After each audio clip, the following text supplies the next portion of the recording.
Yo, what up? What up? Can y'all hear me? Yeah, we in here. We in here. Shout out to Ramil, man. Shout out to Ramil Amir. Brothers, helping brothers working out in this YouTube thing, man, this YouTube space. Appreciate everybody coming through. Please hit the like button as you come in. You know, the hate brigade is strong nowadays. We're gonna give it a little minute. You got it, Novell, Descendants of Slaves, how you doing? LaShawn Harris, you new. Welcome. My man, One Titans, you got it. Tonto, Toronto, you got it, brother. Jermaine, you got it. And Pump and Dump, you got it. Y'all got it, man. Y'all know how we do in the building. Daniel, what's up with you, brother? Appreciate you. Just had a fucking monster workout today, man. Did some back. Of course, some arms. Sam, I am. You got it, brother.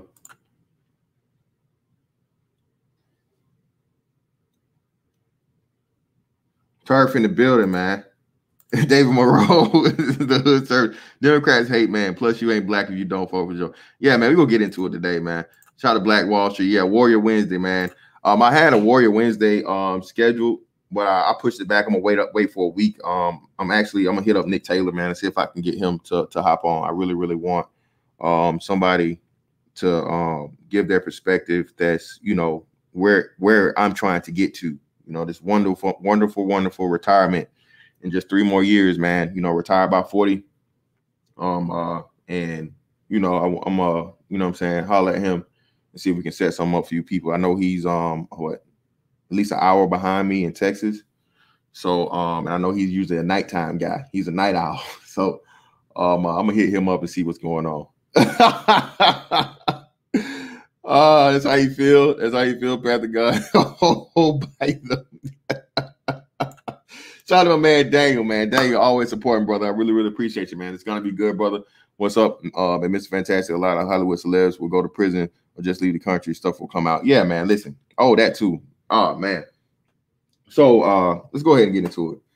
So I know everybody's on the presidential hate train. They call it Trump derangement syndrome. They're like, orange man bad and all this stuff. And, he ain't did nothing for me. He ain't my president.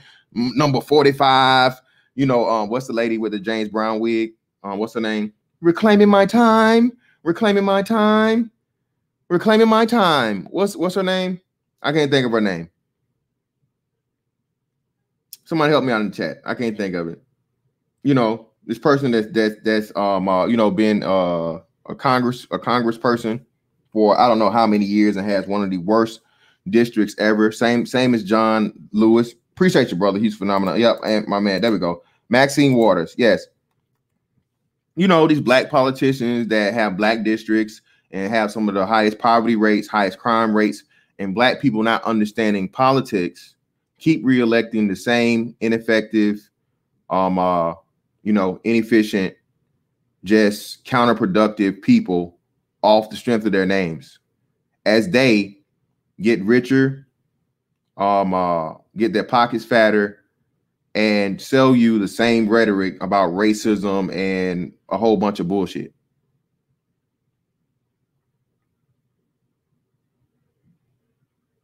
If you, as bad as, and again, this is my thing from a policy aspect, and this is why I say we talked about this, and as we get closer to the election, I think we definitely need to have these things. Everybody's railing against the conservatives. Everybody's railing against conservatives. Everybody's railing against President Trump.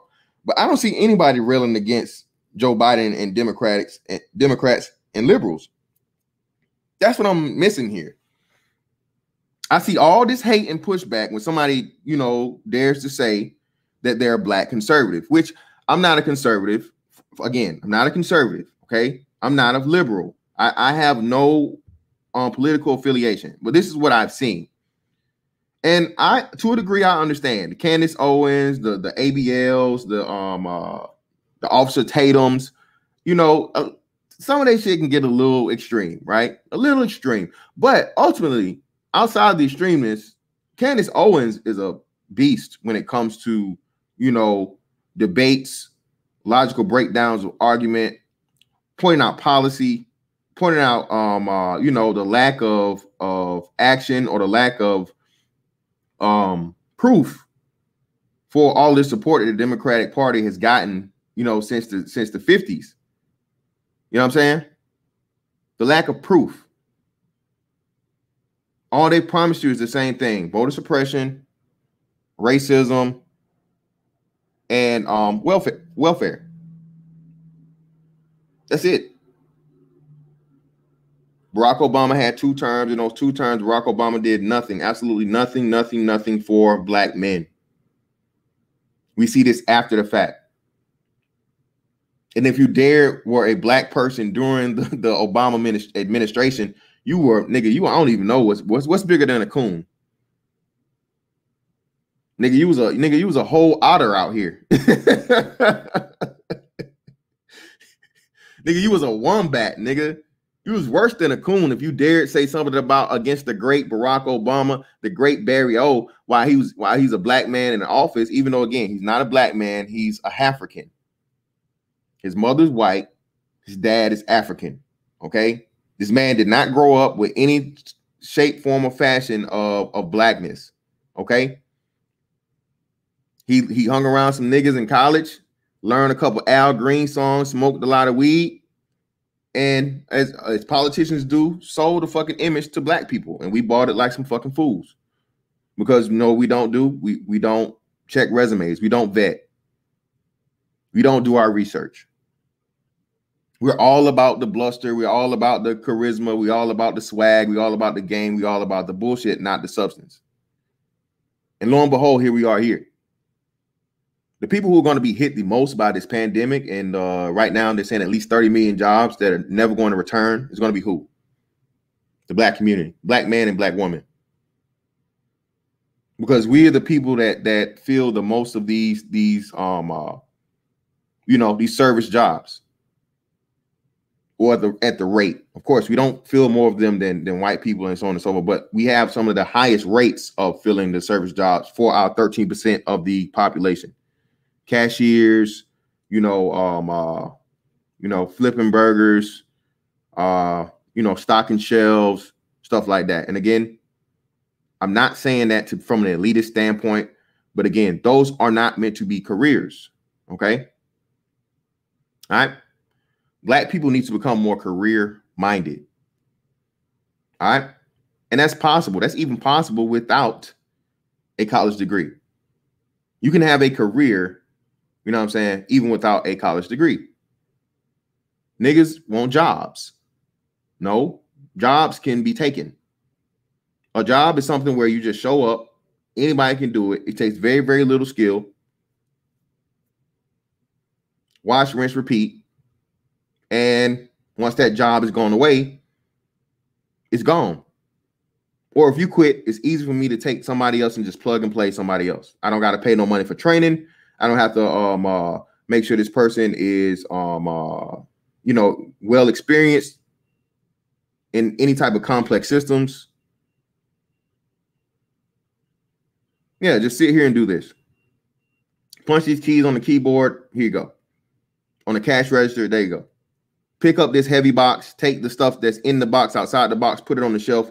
There you go.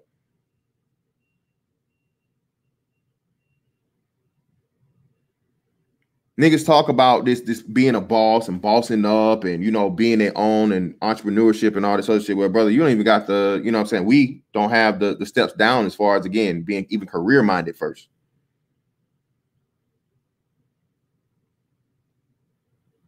All right. I was going to do a thing today and I'll touch on it just briefly, and I'm not going to really get into the spiel. If you are not stable, okay, you're over the age of 25, especially, okay, you don't know what you're going to do. You got your job. You've been laid off. You've been collecting that $600 a month or whatever.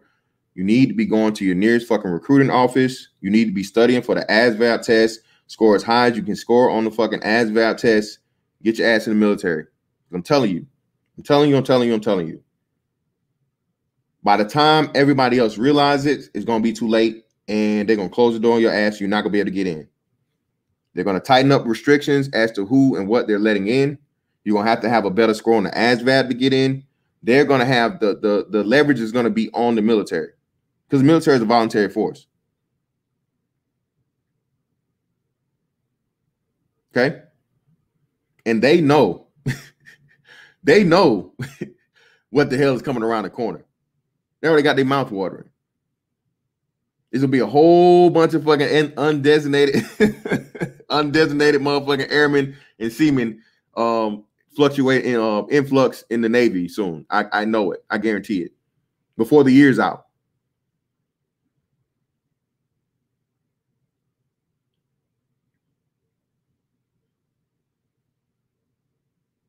And because niggas don't have any niggas, I'm saying niggas purposely, not black people, niggas have no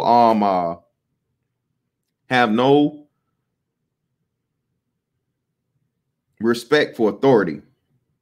Okay? They've never had any type of masculine leadership in their lives. You're gonna hesitate, you're gonna make excuses, and you're gonna try to put it off. But then again, your back's gonna be against the wall so bad, you're gonna try to give in and get in, and they're gonna say, no, nigga, doors closed, too late. Again, the president of the United States of America has to listen to people. He can't just arbitrarily do whatever the fuck he wants to do at a drop of a hat. Checks and balances. The richest motherfucker in the world has to answer to someone. Okay? Somebody. The shit going on right now, Google, Amazon, Facebook, all this shit, they got to go before Congress. You know why? Because it's like, hey, you motherfuckers getting too big. Not only you motherfuckers getting too big, y'all are starting to motherfucking try and run shit. Literally, y'all trying to run the world. So hold on, motherfucker. Hey, come holler at me. I need to talk to you, brother. See the fuck you got going on here. I need to see this, and this, and I need you to explain this to me as to how this isn't what it's looking like. Money don't fucking exclude you from the shit, man. Damn, man, y'all contributing. Let me catch up on these super chats. Thank you, brother. TTC Kill for the 5. Let me make sure I didn't miss one. Yep. Thank you, brother. Hey, fantastic. If you notice, Obama is pushing Michelle to the forefront to help Biden, especially if he picks a black female for his VP choice. I wouldn't be surprised, bro. I wouldn't be surprised. But you know what that would be? That would be the ultimate desperation move. For them to make Michelle Obama the vice presidential candidate, that would be the ultimate desperation move. But at the same time, it would be the best move because all the rest of these females, Kamala Harris has already been destroyed. Her record's not gonna hold up. Susan Rice, again, her too. It definitely has to be a minority black woman that to get the full black female support. And these SJW motherfuckers to do it and vote just off the strength of that. But what they don't understand is, like I say, man, that's going to enrage the fucking, because again, bro, Joe Biden is not of any type of mental stability or stance right now to be trusted to make it through 4 years of presidency. Seriously? Come on now. Everybody knows that. That's what everybody is saying. So pretty much whoever the vice president is has at least a 50% chance of ending up being the president before Joe Biden's term is out. So shout out to my man Astro. Thank you, brother. Trump did more for black people than Obama. Facts, hands down, undeniable. Shout out to Matt Blaylock for the 5. Blacks really need to study how the Nazis came. Oh shit, here we go. Here we go. Matt Blaylock coming with that motherfucking with that head coming with that motherfucking hammer. And you will see how eerily similar the tactics that are being used today by the left. It is, bro. It's clearly textbook copy and paste, bro. Copy and paste fucking Marxism, communism. It's not even they're not even trying to hide it anymore. Blackground Radio Network. Yes, he's far more mentally stable than Joe Biden is, and his track record proves it. The president of the United States operated as he should. He operated as a CEO of the corporation known as the United States of America.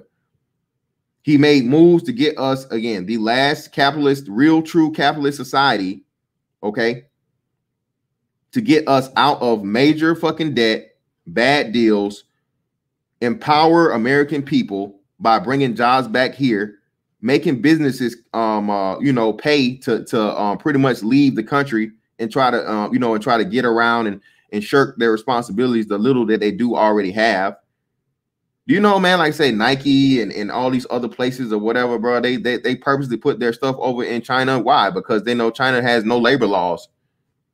You have some little 7-year-old kid making, $200 Jordans that only cost $5 to make.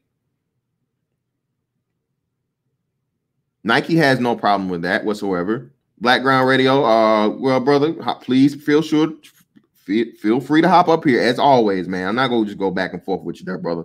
But you know how we do. We gonna get into it. And I'm gonna do it a little earlier today too, because you know what I'm saying. I don't want it to go too long. So again, but thank you, Black Ground Radio Network. You're proving my point, because what you're doing is, again, you have all this smoke for the current president, okay, who up until this pandemic was doing a damn decent job, at least from a economic and financial standpoint, okay? Even prison reform and all and employment and all these things that black men, especially, this space is about black men. Black men could actually benefit from, okay? More so than the 8 years of a person that we were calling a black president. Explain that to me, brother. How is that possible? And don't give me the bullshit of, well, the next president is just really just building off of, the work of the president. Nah, stop it, bro. Stop it. Stop. No, sir. Stop. Stop it. Y'all only want to go. And again, what financial gains? What financial gains? Hold on. Where you at? What financial gains? You mean the financial gains that the president took? I think it was what, 3 million, or was it 3 billion? Either million or billion, I forget, that he donated to the same Chinese research lab that ended up releasing the coronavirus? You mean that? You mean those financial gains? You mean the financial gains that he was paying to the World Health Organization? And we were paying, I think he said 10 times what China was paying. And China has, 3 times the population of the United States of America? Come on, bro. I do this for real. You know that, bro. I do this for real. What financial gains? What are you talking about? What are you saying? It's not a bullshit conspiracy theory. What the fuck are you talking about? Shout out to hypocrisy.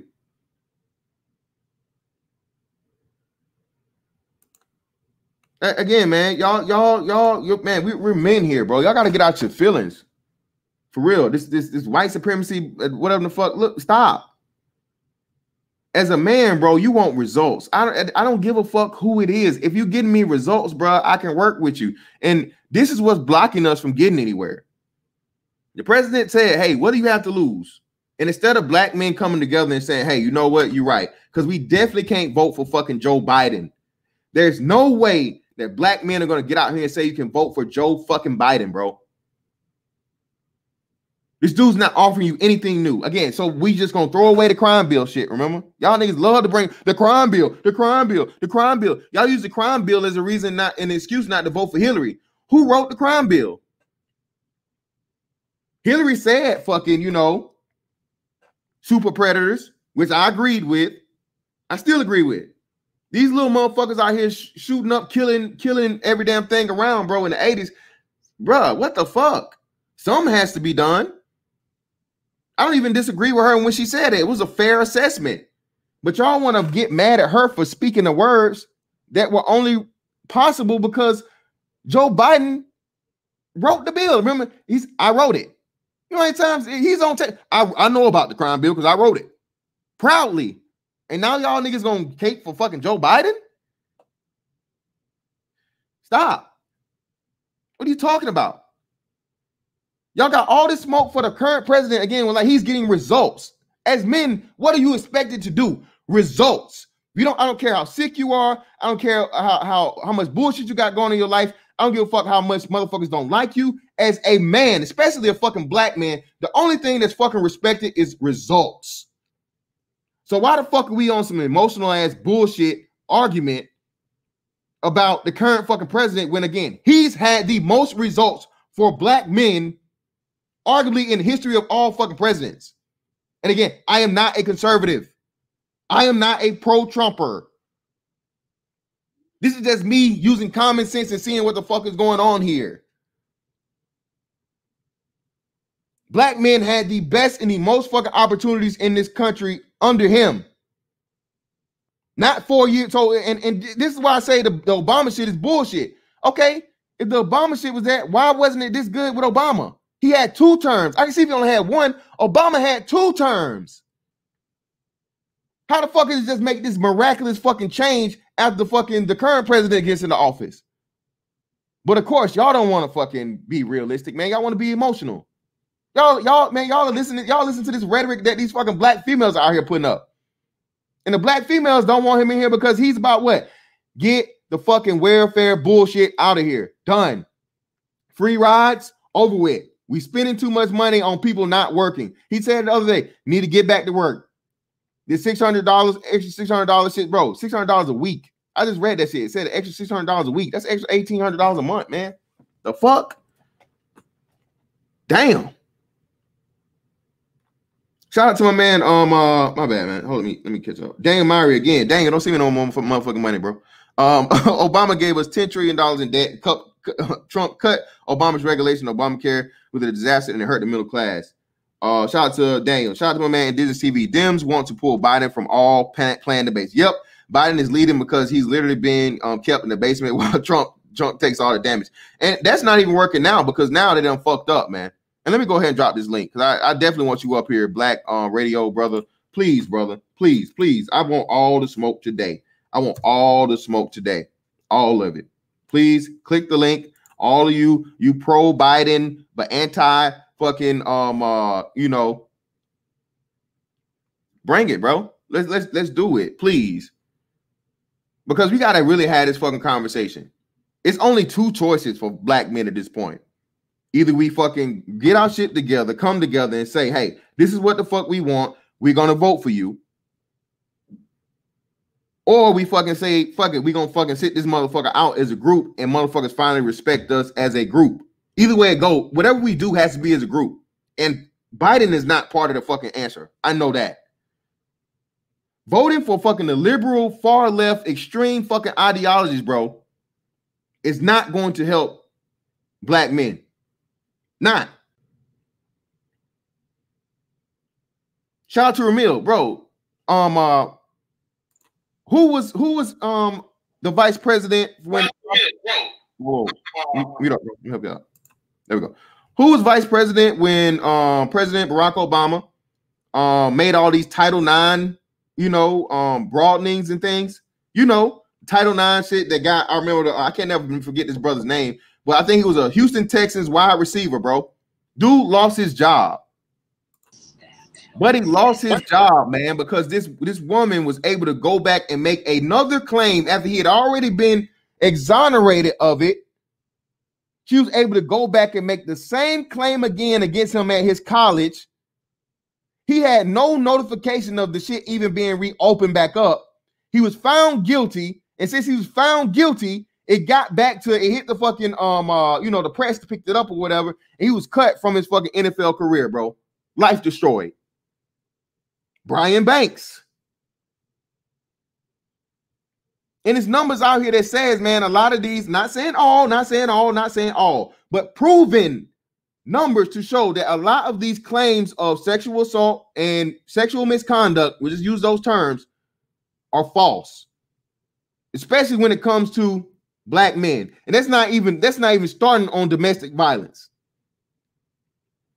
So again, tell me how, where, and why Joe Biden becomes the right vote for the black man in 2020. Please. That's all I want to know. That's all I want to know. But y'all, we got my man Little Big Nate in the building first. And then we'll get to everybody around, man. Appreciate y'all for coming up, brother. Hey, it's fantastic. I appreciate it, man. I did a presentation on Bernard Riley's program on why I'm voting for Trump. And the reason why is simple. Do you know that, a lot of these black people are going to talk about tangibles, and I'll be happy to give you some if you will open your head, listen, and not dismiss me out of hand because you disagree with my political perspective. Now, Trump enacted prison reform. well, with Kim Kardashian. That's kind of crazy, but that's exactly what he did. The legislation was brought forward, but when a president signs legislation, sorry, folks, he gets the credit because he simply could have vetoed it and said, fuck these niggas, I'm not concerned about them. So what is prison reform done? It has freed approximately 7,300 Americans, okay? Now, what you'd be interested in knowing, these other two gentlemen, I don't know if they're against Trump, but I'm assuming that they are. We'll see what they have to say after I speak to them, though. 91% of the 7,200 people released were black men and women. Black men and women that are now home with their families, many of them after getting their third strike for stealing a loaf of bread, having a dime bag of weed, and many other apparently not really important offenses, okay? They were facing 25 years to life, and Trump sent them home to their families. Is that a tangible enough for you? Well, if it isn't, how about this? Trump's funding of the military. Trump is very pro-military. And we know Mr. Fantastic, I would assume, can attest better than most what a wonderful opportunity the military is for so many black men and women. Okay? Do you need more? I'll be happy to give it to you. His attempt to shore up the border. I know a lot of you leftists are pro-kumbaya, everybody. Let me tell you, no disrespect to the Latino brothers and sisters, but many of them are not for us the way we are for them, okay? And when Trump shuts down the border and keeps illegal immigration down, not only will it increase the number of job opportunities that you and your sons and daughters have, but will also overall raise the wages. Illegal immigration lowers wages, folks. Do you need more tangibles? I'll be happy to give them to you. How about when Donald Trump? Bro, we get it. We get it. Well, fantastic piece, my brother. Yeah, go ahead, brother. Go ahead. You got it, brother. You good, brother? Go ahead. You got it. How you doing, bro? I'm great, man. What's up to you? Thank you for inviting me up. Not a problem, brother. You out for a minute since you kind of launched your own thing. I've been on a couple times, but we was talking sports the last 2 times I was on. We weren't really talking politics or nothing like that. Cool. We was talking about basketball and football. It was a real good conversation. I really enjoyed it. Yeah, been working a lot lately, so I haven't been able to get on the panel. So I'm gonna take advantage of today and kick it with you a little bit. Appreciate it, man. I appreciate you taking the time out for me, man. Really appreciate that, brother. Go ahead. Yeah, I'm a fellow veteran too. I served 8 years in the Army. I served in the first Gulf War in Bosnia. Okay. Right. Cool. So and I got a kind of complex life. I'm a college graduate, but also did some nigga shit once upon a time in my life. You know what I'm saying, that I'm not proud of, but at the same time, it made me the man that I am. Now, as far as Trump and Obama is concerned, Trump is a out and out, terrible, vile miscreant of a human being. He should not be the leader of this nation. He is a terrible, terrible human being. We're faced with a global pandemic that is now ravaging America. I live in New Jersey. I'm from New York, New Jersey area, tri-state area. So we took the brunt of this coronavirus in the beginning of its formation in our country. Hold on. Just real quick. Allegedly. Yes, go ahead. Allegedly. Go ahead. What do you mean allegedly? When you say allegedly? Well, the numbers have been proven that a lot of the numbers, especially in major areas like New York, and you're seeing it now proof in Florida, that they were let's just say they were you're talking about what the people say that people died and they died of a motorcycle accident, and they was listed as a corona death. I mean, I haven't really seen valid information or valid data that backs that up. I mean, hey, can I chime in on that? No, can I finish saying what I'm saying, brother? Can I finish saying what I'm saying? Don't interrupt him, Nate. Let him have his thing, man. He didn't interrupt you, so give me time. Give me time, brother. So I understand where bureaucracies, things like that happen. Me and you in the service, we was in the service, so we know what bureaucracy is. That's why we have, that's why we have inspections. That's why they do what's names, right? That's why they do audits, right? To check things like that. So I wouldn't disagree that in some sectors, in some environments, who's looking for more money or looking for the cash cow from health companies and insurance companies, I wouldn't be surprised if the numbers was fudge. But the overall macro of the disease is proliferated our area, and we lost thousands of people. Even if you take into account the numbers you're talking about, even if you take into account the fake numbers, it's still thousands of people that was lost. And that's Trump's fault. Excuse me? That's Trump's fault? Yes, that's Trump's fault because he's the leader of this nation. And when you're the leader of the nation, hold on, let me finish, brother. Please let me finish. You can say whatever you want to say. Nate, me, like you understand leadership, right? Fantastic. You've been in the service a long time. I'm sure you've been a leader on several levels. I'm sure that you have some good commanding officers that you don't like, and you have some terrible commanding officers that you don't like. You probably got some good XOs. You probably got some good COs, right? So we both understand how important leadership is, especially when you're on the battlefield. And dealing with this pandemic is like a war. We're dealing with an alien virus, right? Whether it's man-made or not. If it's man-made, it still took some other elements of an alien virus or something that's not immune to us and mix it down and put it on us. Even if that's the case, right? Even if we go as far as to say, give it a conspiracy theory premise, right? Even if we do that, we both know how important it is for our commander chief, our battalion chief, our regimental chief, whatever. We know how important it is for him to give us our marching orders and be a good commanding general, a good commanding leader, because those things permeate and trickle down and have an effect on us, the soldiers on the front line, right? So here we have this bumbling idiot who has no coherent strategy, no coherent message about dealing with a pandemic, something we haven't seen in 100+ years, right? So now we're faced with it spreading exponentially throughout the country. So now it's on full-fledged fire, while us over here in New Jersey, New York, who he poo-pooed and vilified and tried to make a mockery of, is chilling. We get to go outside. We get to go to the park. We get to go to the beach, while the rest of the country don't get to do that, right? So for me, I don't think Trump has done anything to advance blackness. His little, do you know the First Step Act that he claims that's his? It was started by Hakeem Jeffries, a congressman from Queens, New York, which the show Power is kind of loosely based off of. The Lorenz Tate character is kind of loosely based off of, and he's also an NYU graduate like myself, right? Okay. So when he takes credit for something that is not really doing anything, if anything, 7,200 people out of the hundreds of thousands of people in the federal system, and he's not letting people that's facing for stealing this, that you have to commit a federal crime in order for the president to absolve you of that crime. He cannot absolve people who committed state crimes or county crimes or local crimes. He has no jurisdiction over them. I don't know about that. Wait, I don't know about that one, bro. Look it up. Listen, bro, you're a knowledgeable brother. I may not agree with your politics. But I may not agree with a lot of things you say, but you're a knowledgeable brother. I will not take that away from you.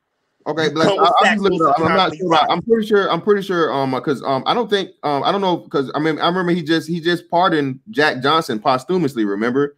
And I don't think Jack Johnson was caught with a federal crime, the Mann Act. Was it federal? Transferring women over state lines. Yeah, so interstate lines would be like federal, not state. Yes. I don't know. I'll look it up though, man. I'll look it up. Can I address this nonsense? Hold on, yeah, Nate, hold on real quick. We're gonna work it back around to you, bro. I'm gonna wrap it up by saying this. I don't see the necessary legislation that he passed that's so much affecting the black community. Now, I'll grant you that it's having an economic. Oh man, they hating on you, brother. You're breaking out on your last go round. You're breaking out. All right, and I'm done after this. Yeah, I'm sorry, I'm done after this, and I'll give you that. The regulations that he's taken down will entice businesses to do more because they have less regulatory things that they have to worry about. So now they can invest money in R&D and things of that nature that they probably had to put into legal funds, insurance funds, and other things to show up doing things that was probably regulated very heavily. So I'll give you that. But those things don't necessarily trickle down to black men because we're not in those supposed arenas or supposed job markets to where those things would affect us. So I don't see necessarily where he's benefiting us as a people, because the things that he's doing is more benefiting people in his echelon and where he's at. And those jobs, usually, that money and that financial windfall usually don't trickle down to the everyday worker. So okay, thank you, brother. all right, great. So let me read this. Shout out to my man Omega Dress Gaming Channel. Thank you, brother, for $4.99. I'm with you, brother. These groups are absolutely Marxist and socialist towards a dystopian future like George Orwell 1984. Man, I'm not sure if y'all are aware of this, man, but this 1984 shit is literally happening, bro. They're doing the shit over on Twitter about 2 + 2 = 5. And also another big thing too is the libraries. They're locking down the libraries because they're saying coronavirus is in the books. What is that one? Oh my God. Fahrenheit 451, anyone? You know what I'm saying? Again, man, listen, man. I'm telling you, bro. Coronavirus is going to be in the books because there's 18 other forms of it. Let me address this too, brother. Let me address this real quick too. Black Ground. I'm glad you brought this up. Listen, this is elementary to middle school grade information. Of course, any virus, man, that is new, especially is like new to the world, that nobody has ever experienced, nobody has ever seen before, and your body does not have time to recognize it, fight it, and combat it. Create the antibodies that way, so you know what I'm saying, you can get over the shit and go on about your life. All right. First and foremost, like I said, the mortality rate of this virus is like 1%, 1 to 3%. All right, let's get that out there. Okay. Secondly, again, just like I keep saying this, I said this like a couple weeks ago. It's scary, man. I don't think people understand this. Like, kids don't even get chicken pox no more. All right, that's a bad thing. That's bad. When your body is removed, or the public is removed from something for so long, right? And nobody's creating antibodies for you to fucking recognize it, then it hits everybody harder. And you fucked up because your body. You know why chicken pops are falling back? Because they have vaccines to fight it. And that's what I'm building up what you would call a herd immunity to it, so it doesn't have the same effect that it had prior to us building up a herd immunity. And that's what I'm telling you. Vaccine. But listen, that's what I'm telling you. The vaccine makes your fucking immune system a pussy, bro, to a degree. It's some shit you just don't want. All right. But something that's not where the risk don't fucking outweigh the the mortality doesn't outweigh you getting, you know what I'm saying? What's a few bumps and a fever or whatever the fuck like for like 7 days? Nothing. That's better for the fucking community than the fucking vaccine, because when the virus mutates, now what? Now you're taking the vaccine, but because over a matter of time, the virus mutates, now the vaccine is irrelevant. It doesn't even count anymore. But I think they make a lot of vaccines, my brother. I think they make a lot of vaccines with the room to deal with mutations, right? No. Hold on, real quick. No. They can only make for the mutation, brother, once the mutation happens. They can't predict. No, I'm saying they leave wiggle room. They leave wiggle room because what they do is they research it and they watch it before they fully perfect. Oh, let me finish real quick, and then you can blast me out the water. Let me get this off. No, we have a conversation. No blast is going great. No, they make the vaccine to where it gives it wiggle room, and they put in the mutating particles. When they make the vaccine, they put in parts for, like, okay, for instance, right? Straight up honest with you. Me and when you go to war, we got to take vaccines, right? I took a vaccine when I went to the first Gulf War, and you're 100% right. That shit didn't sit well with my body and hasn't sat well with my body for the last 30 years. Know why? Because it was never really tested on human beings, so they didn't know what the effect would be on us long term. So I totally agree with you on understanding the complexities of vaccines, but we also have to go up against the virulence of the disease. How virulent is it? Now, I understand you said that the death rate, the mortality rate is like 1%, but that also fluctuates based on the country where you at and based on the population. So in here, it may be with 300 million people, it may be 1%. But in a country that got 40 million people, it may be a little higher. Oh yeah, hold on, wait, no. Black ground. Actually, it gets even better worldwide, because again, China. Yeah, because you're adding 7 billion people, right? You're adding 7 billion people. So listen what I'm trying to tell you. Listen what I'm telling you. America was the only country that incentivized medical facilities to claim things as corona deaths. There's no fucking if you say this person has corona, and they died of corona, you treated them of corona, you're going to get a stipend of X amount of dollars.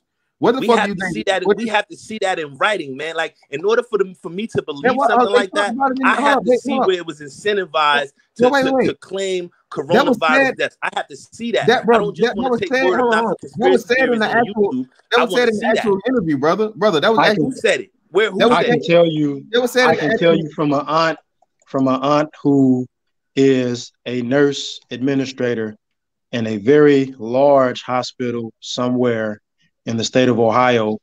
Yes, hospitals have and are and were being incentivized to claim certain coronavirus deaths.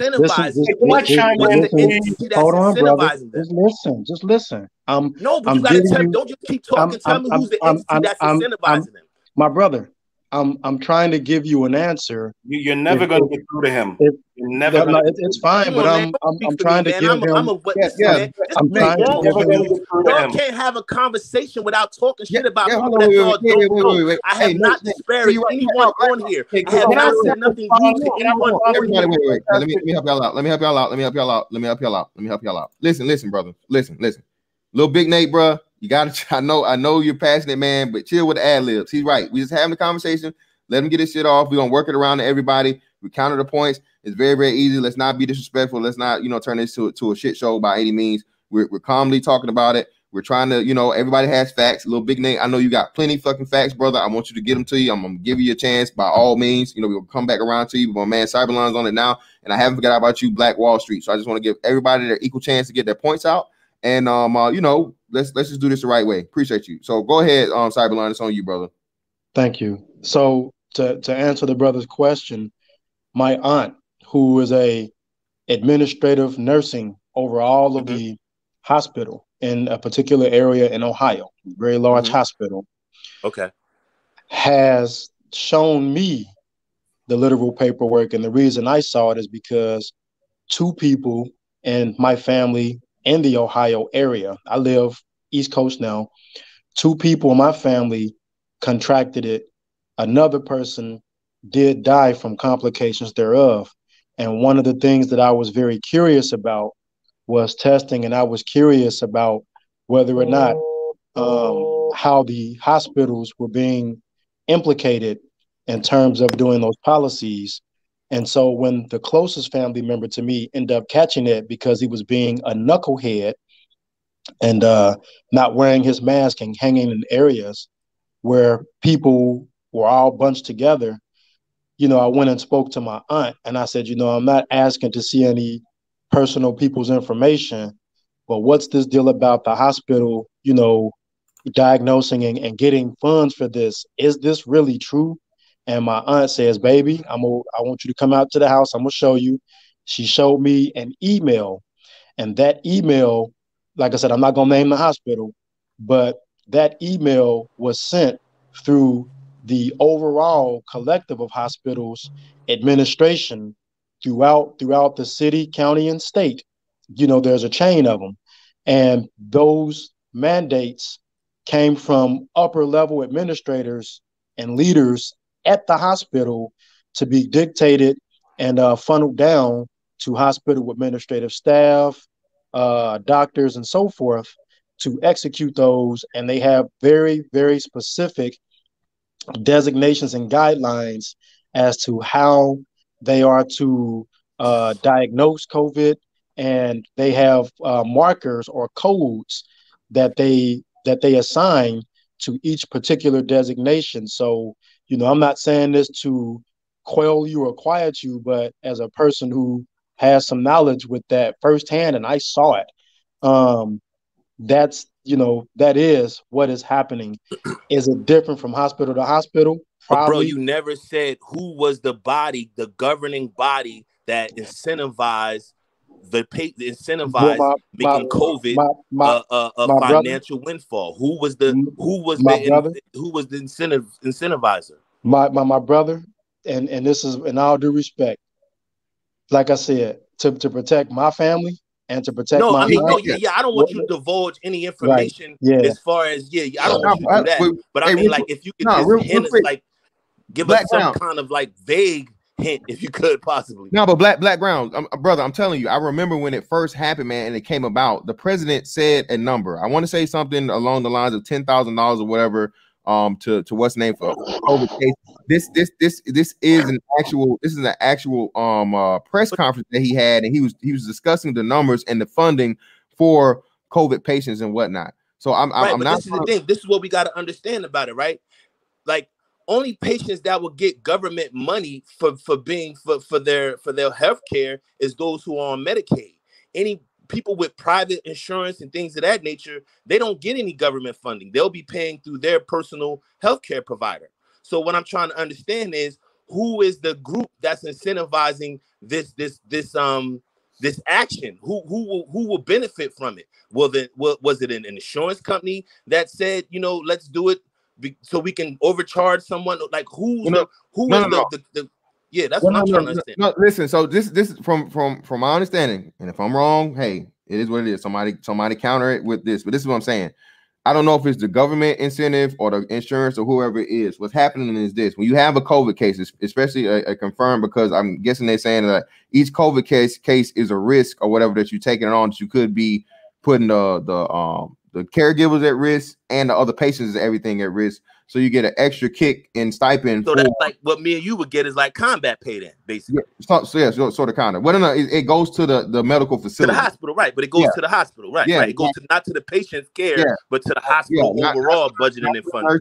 Not to the nurses, not to the doctors. Right. To the overall budget of the hospital. Yeah. So that would be that would be the government then. So that would be the government that's incentivizing false. Yeah. That was the whole thing.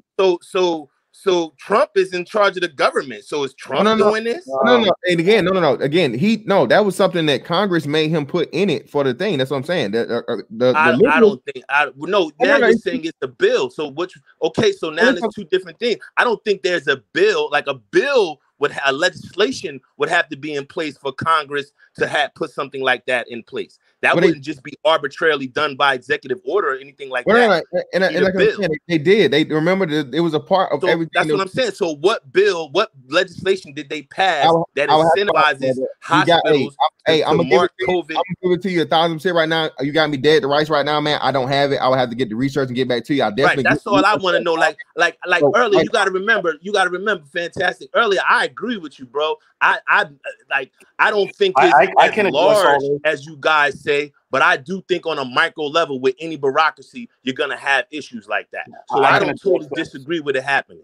All right, it's on you, little big Nate. You got it, brother. Okay, I gotta be honest, man. I'm not trying to disrespect this, bro. This shit makes my head hurt. It's all right, so. Well, that's good. Take the Tylenol. Let me finish. Take the Tylenol. Okay, great. There's Tylenol. Excellent. Take the Tylenol. Because I'm gonna need it dealing with you. Okay, take a Tylenol. You have said nothing of fact yet, but you want to talk shit to me. You have said nothing of fact. You're just a Trumpster who wants people to be a Trumpster. So you're putting out all these false facts, and now you're upset with me because I'm pushing back up against with the falseness that y'all putting out there. Sir, facts could not be false, first of all. So stop. But you don't have them. That's what I'm saying. You're not making any facts. I do. Get out of your emotions and let me speak. I'll give them to you. I'm not in my emotions. I'm a passionate person, and I'm pushing back against your emotions. Man, y'all. You are a leftist, communist, Marxist hotep. First of all, I'm an apolitical person. I don't give a fuck about neither political parties. I ain't no fucking hotep, and you a fucking cornball, fake ass wannabe white dude who think being a conservative is somehow gonna save you, and it's not. Because when the shit go down, they gonna kill your black ass first because they're not gonna want you to be a part of it. You see what happens when you deal with men like this? Yo, hey, fantastic. Deal with men like this. I got the name of the bill for the brother. I found it. Please let me let that. Can we get that good information, brother, that you had, brother? I'm about to give it to you. That would edify the conversation. Be quiet. Thank you, sir. Yo, I live in Trent, New Jersey. I'll give you my full address where I live at. You come check me. Wait. Now we're gonna catch flight. You come check me. Wait, nigga. No. We are not gonna have the fucking the BUFC. Okay, no, not today, niggas. No pulling up, no addresses, please. No addresses. Let's just have the conversation. My brother Cyberlon said he has the information. I'm gonna let little Big Nate speak. I definitely need some black. Oh man, and hold on, we gonna go to after the little. As a matter of fact, little Big Nate, let me do this, brother. Let me put you on pause. Y'all niggas need to calm down anyway. Black Wall Street was up here. He never got the chance to speak, and then we'll come back to little Big Nate, and then we'll go to Hood Conservative, and we'll give my man Honorable Cyberline 7 with all the facts. All right, so Black Wall Street, brother. Thank you for being very, very patient, brother. I apologize for making you wait. Thank you for coming back. Give us your piece, man, and the floor is yours. Thank you, Mr. Fantastic. Can you guys hear me well? Loud and clear, brother. I was having some technical difficulties earlier. But all right, so I'm not a political person. I just want to say that to begin with. Like I don't necessarily believe that Black people should be worried about voting as much as we need to worry about just building up our own communities from the ground up like we have done for so many years before. But I do feel like a lot of people have this idea that Trump is for us as Black people, and I think that's a very dangerous way to think, because as Black people we shouldn't be worried about any politician or anybody else that feel like they're going to help us or going to make our lives better. That's not going to ever happen for us as a people. We're not going to get where we need to get to from legislation or anything like that. But with that being said, Donald Trump in particular does not care about Black people at all. Obama has done way more for Black people than Donald Trump has. I could start off with the prison reform, with the whole thing about people getting 10 years, major years for first year drug offenses. We have people, they decriminalized marijuana, so people weren't getting their records tainted from marijuana, being caught with marijuana in their cars and things like that. So that directly affects Black people. Those are things that Obama he brought those ideals. He's passed or started the legislation for those deals. Then we're going to talk about taxes. I think a lot of people talk about, oh, Donald Trump puts money into schools, this, that, and the third, but everybody, every working person is affected by taxes. The taxes have gone up I mean, I don't know the exact number, but it's gone up a lot for everybody involved. It's actually gone up much more than the price of healthcare was that everybody was worried about over Obama's terms. Also, there's the way that the whole COVID the whole coronavirus, everything was handled by Trump. It was handled in a way where hundreds of thousands of lives were lost, where U.S. is now the country with the most deaths of coronavirus than any other country. We could have handled this a lot better. That affects people's lives, and especially within the Black community. The Black community is affected.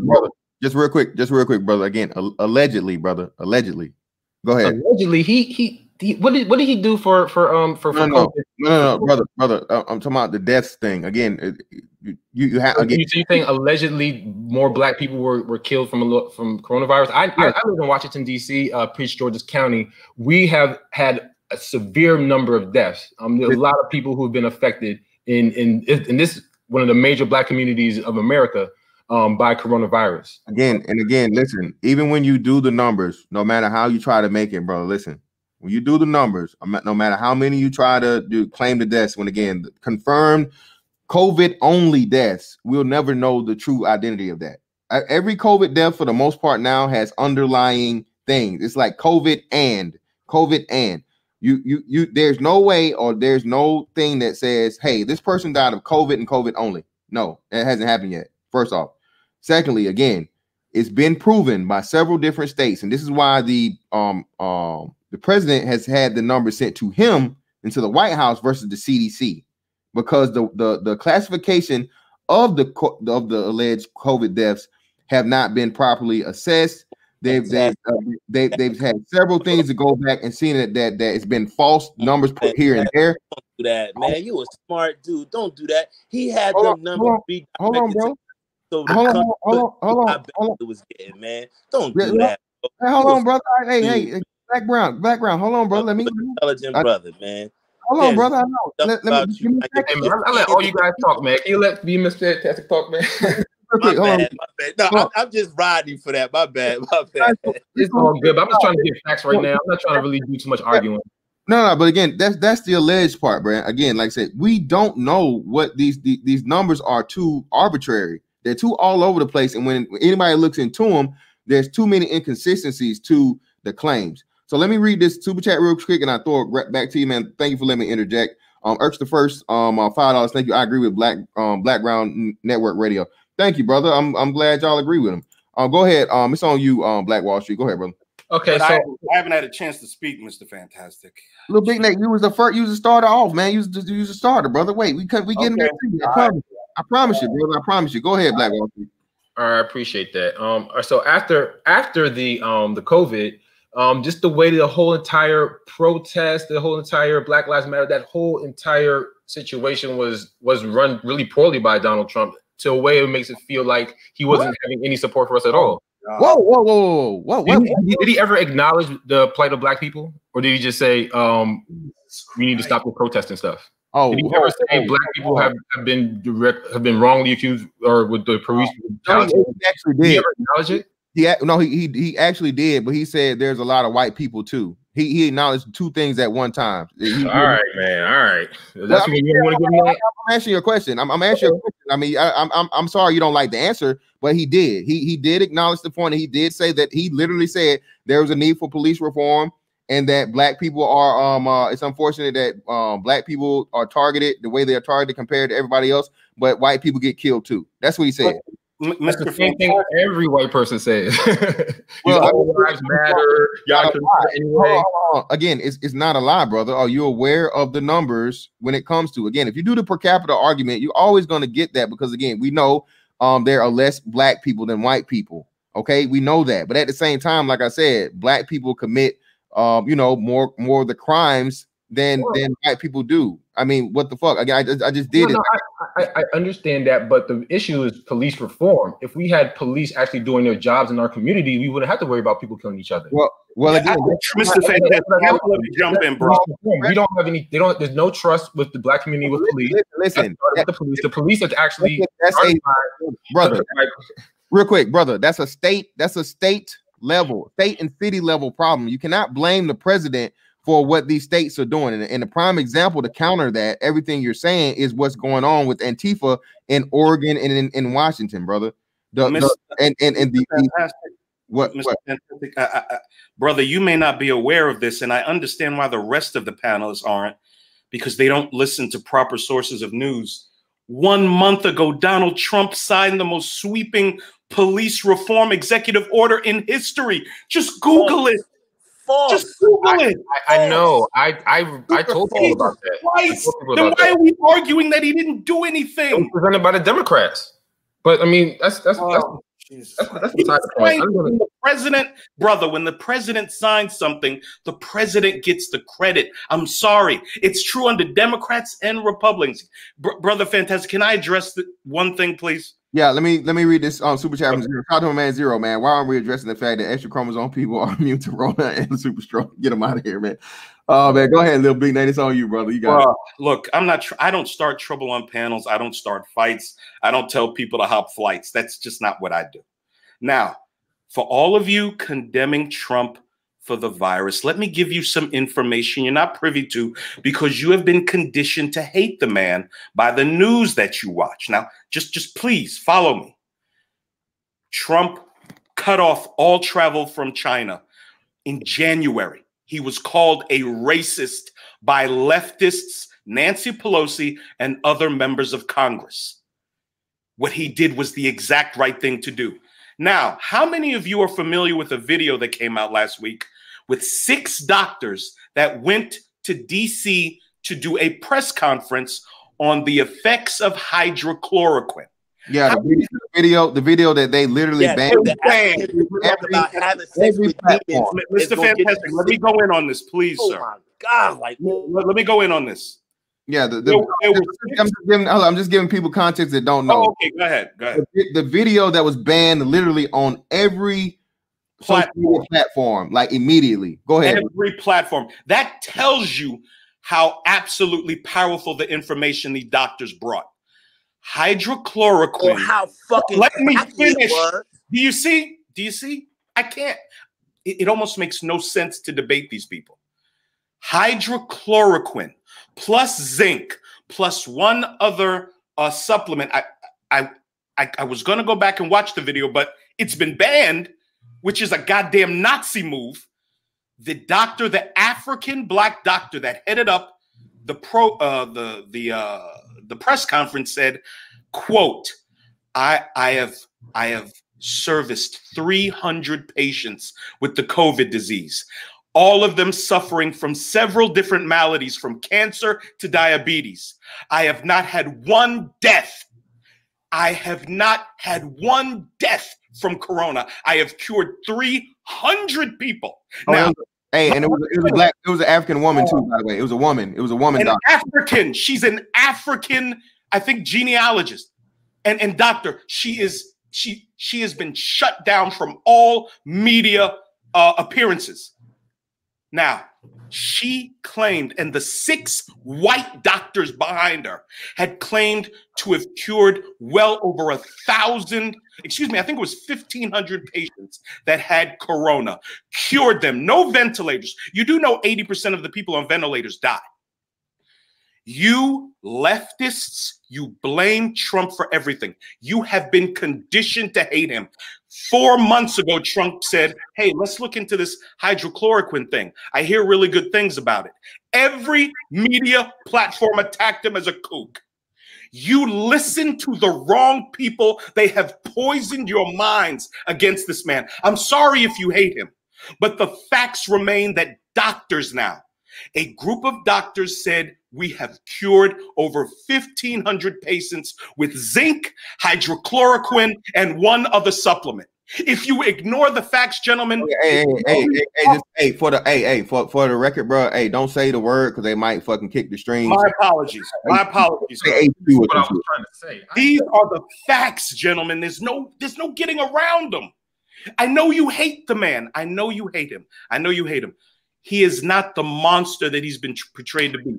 Do you know that Harvard in 2017 did a study? I'm going to say this. I have to back off. I've got to get some work done today. Do you know that Harvard did a study? Harvard is no right-wing institution, gentlemen. It's not. It's a leftist institution. Harvard found that 93% of the news reported by MSNBC and CNN is negative. Yep, negative towards Trump. I want you to, I'm sorry. Negative towards the president, yes. Complete. How could 93% of the news be negative on a man with the lowest unemployment, with the best economy in 50 years, with the lowest black unemployment? Brothers, look, to the gentleman I had the kerfuffle with, I have no drama with you, bro. Kerfuffle? You are, yeah, kerfuffle. I have no animus. I have no animus whatsoever towards you. But you're gonna have to understand, brother. You've been conditioned to hate him. That's the problem. You've been conditioned, and it's not even your fault. You've been conditioned by leftist media to hate this man. Every single night they tell you he's a racist. Of course you're gonna hate him. Of course. Can I please speak for myself? Can I just please say what I need to say, man? Because I got it. I like this. I gotta back down. I gotta back down, gentlemen. But Mr. Fantastic. I appreciate it. Let me get this super chat out of the way real quick, man. Shout out to my man Juzilla the Beast, man, for the 10. Thank you. The clearest methodology to determine the number of deaths from C-19 contributed to the population is to factor the tally of the trend lines for mortality of the previous 10 years. Easy peasy, math works. Exactly. Thank you, brother. All right. Go ahead. That's statistics like a motherfucker. Okay, let's debunk. Okay, now as far as his Trump signing executive police order, it was not right. No, it fell short because it's the only thing that it did was that police departments have to report any incidents or any investigations of police officers within their jurisdiction or within their police department. But they don't get qualified. They didn't take out qualified immunity. They didn't take out if you lose your pension. So what did he really reform? He said, okay, y'all just got to report if you got bad cops on your department, and then we just need the numbers for statistics value, right? What does that do? How does that change? What does it do? What consequences does it put on police departments to rid themselves of the bad apples? It does nothing. Like Obama's consent decrees did, right? That forced police departments to take in federal watchdogs to make sure that they toed the line, right? So it's not one of those. And guess what Trump did when he came in? He canceled all the decrees that they had across the nation with bad police departments, like Ferguson, like in LA, like in St. Louis, like in Detroit, like in New York, like in Newark, who was under consent decrees, right? Consent decrees. Right. So what did he didn't do anything. And it's like y'all want to champion these little minor forays he does into just throwing out signing an executive order and say, and that's all he did. He just signed an executive order and said, okay, here's an executive order. You have to report. Right? So now let's get to the I just want to remind you, Obama is the show host on Twitter. People give him more credit than he deserves. Right, that's what I'm saying. Like, Obama signed all those executive orders. Yeah, I haven't even gotten to Obama. I haven't even halfway finished what I had to say, so I'm just waiting for that.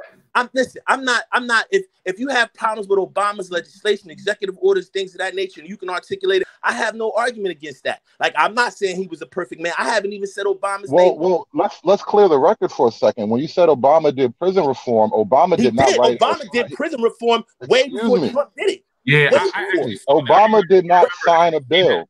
Excuse me, Obama did not sign a bill. He did executive orders. Right. That's not a bill, bro.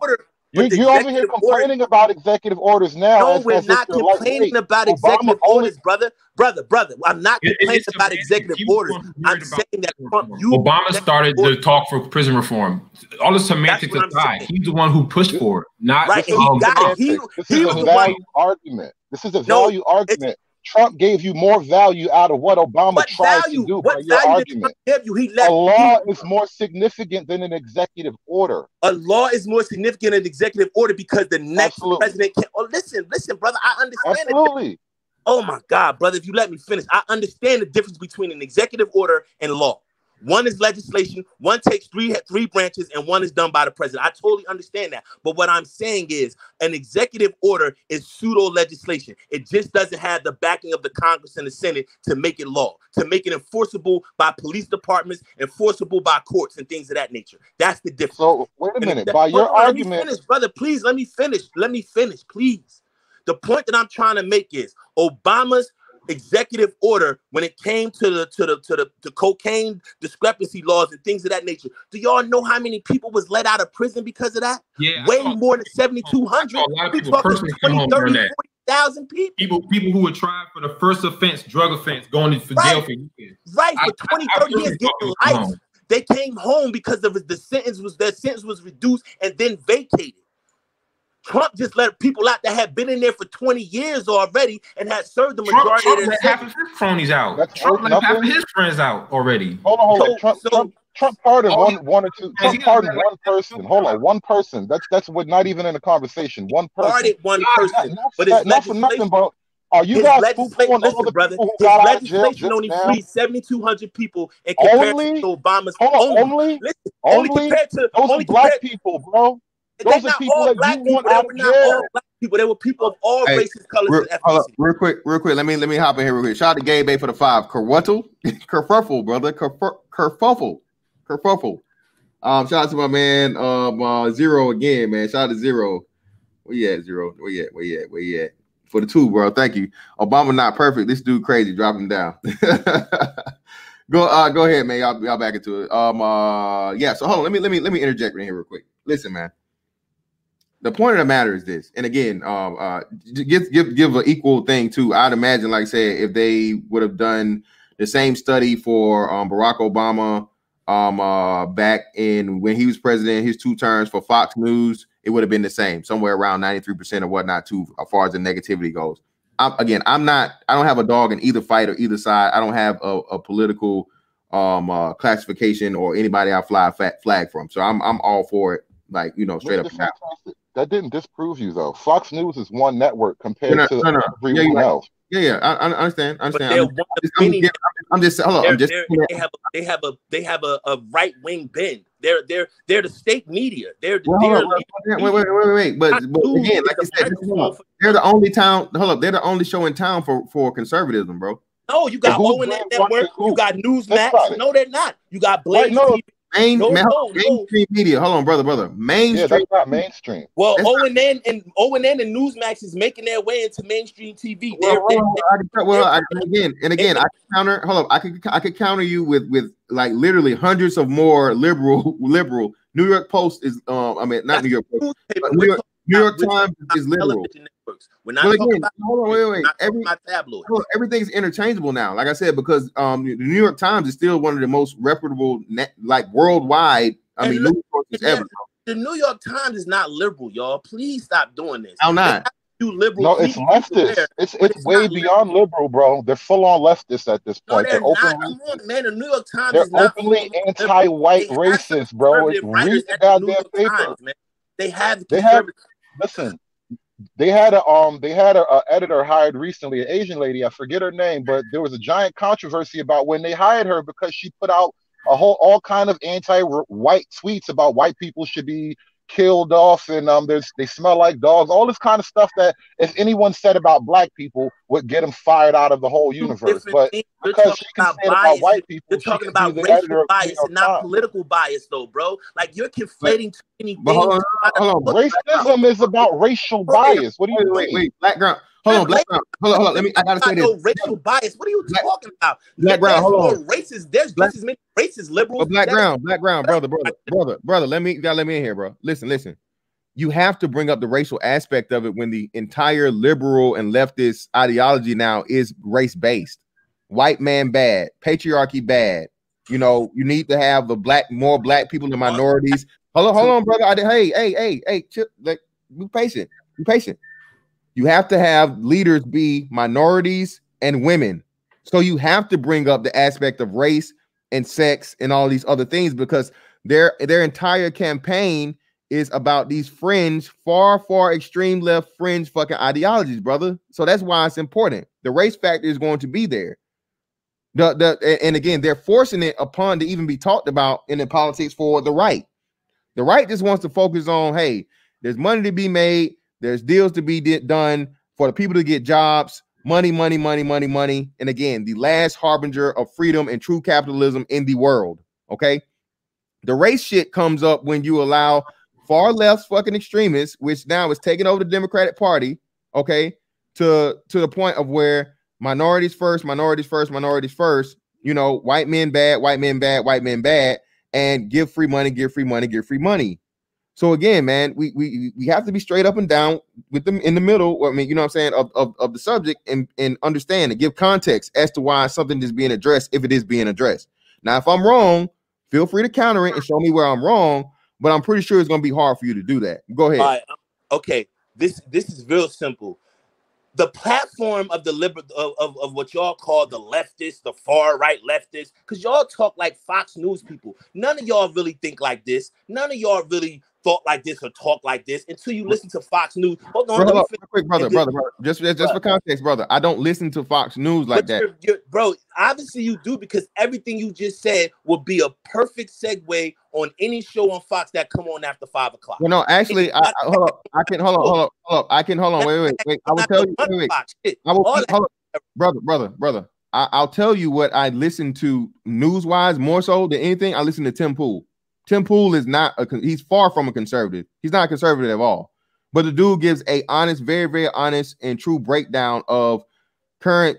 Tough Urker. I own my own business, brother. I own a landscaping and cleaning and hauling business. I don't need no Section 8. And I'm a disabled vet. And I serve my country well. See, that's what's wrong with y'all. Y'all so fucking fucked up in the head that anybody that disagree with y'all, first thing y'all think to do is demean them and talk crazy about Hold on. Wait a minute, Black Ground Radio. Let me point something out. When you tell Fantastic that the only possible reason he could say what he say is because he's been programmed by Fox News. I didn't say he was programmed. I said that programmed, whatever Fox News. Whatever you said, the connection between his I don't speak in blaming that man's opinion on Fox News is in fact belittling him. You're telling this man he does not have his own logic and his own reasoning. I'm not telling him that he doesn't have his own logic. I'm saying so don't assume bad faith. Don't assume bad faith. Leave Fox News out of it, bro. Leave Fox out of it. Listen, y'all can be conservative. Y'all can believe in Fox News. Y'all can hate the liberals all y'all want. But I'm gonna just say this, like the point I was trying to make.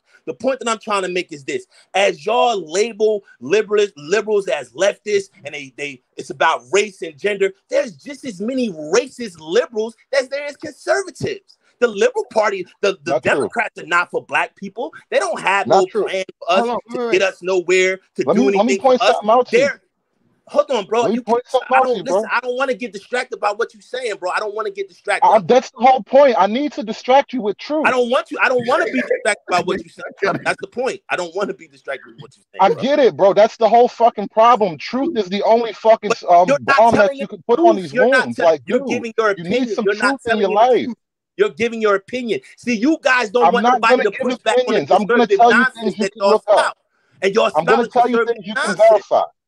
Bro, I will only tell you things you can verify. I promise. Raise my right hand right now.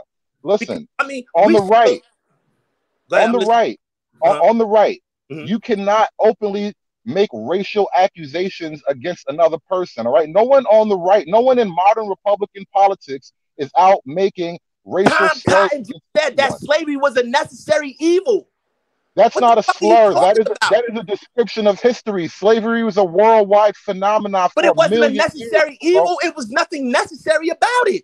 And that's your opinion now. That's your opinion. But he didn't say that to be racially. He didn't say that as a racial slur. Hold on. Everyone made everyone slave. Everyone made everyone slave. That's what I'm saying. I help y'all niggas out. Hey man, if I'm saying something, man, listen to me. Hear me out. Listen. I know this slavery shit is tugs at the heartstrings of niggas, okay? But again, black people, African Americans, ADOS, FBA, whatever the hell you want to call us, we're not the only people to suffer from slavery in the history of mankind. For America to become what it did, a necessary evil would be a fair assessment of slavery. Was it good? No. But the benefit of slavery put America at where it is today. You can't claim and say, hey, we built this country, we made this country wouldn't be as great as it was without us, and then completely throw away the point of slavery. You know what I'm saying? So you can't. We're not talking about. Hold on, let's not get distracted by slavery. I don't want to get distracted by slavery. That's too deep. I don't want to go there right now. And you brought it up, and I didn't want to get stuck in that. The point I was trying to hold on, bro.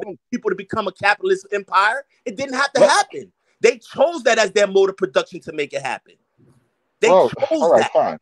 Fine. Let's not argue that. They had the Industrial Revolution. They had other things they could have done. They chose slavery to be their hustle. Bro. Yeah, man. But again, every hold up real quick, and you got it, Hood Service. Every society, brother, again, takes over the lesser society. They overpower them and they make them work for them. That's what war is, bro. You know this.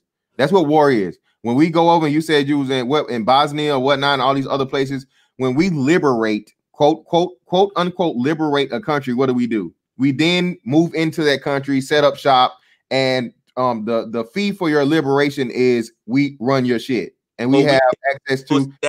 Hold on, real quick, brother.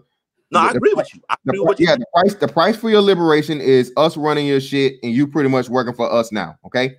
That's the same thing, and that's always been throughout the annals of history. So again, like I said, I know slavery is a very sensitive subject. The fact that it happened, I don't care what civilization it happened to. I don't belong to those civilizations, so I can't speak for them. I know if it happened to the civilization I belong to, the ethnic group I belong to, humanity. My forefathers, your forefathers, most of the people on the panel forefathers. It happened to us. We can't speak to what happened to other nationalities or other ethnic groups. We can only speak. Wait. No. Hold on, wait. Stop. No. You can't do that. Hold on now. You can't do that now. Listen. What you mean we can't do that? Let me explain it. Again, I'm telling you that, and this is factually like proven and proof without the shadow of a doubt. All societies, bro, at some point in time have been involved and benefited from slavery. Point blank, period. But what does that what does that have to do with anything? Everything. Hold on. You let me again. It has everything to do with it. Okay, but that doesn't change that it has an effect on my life and it has an effect on my people's life. Wait, brother. Again. So hold on. Wait, brother. You got. Let me, and I'm gonna let you get it if you listen to me. Listen.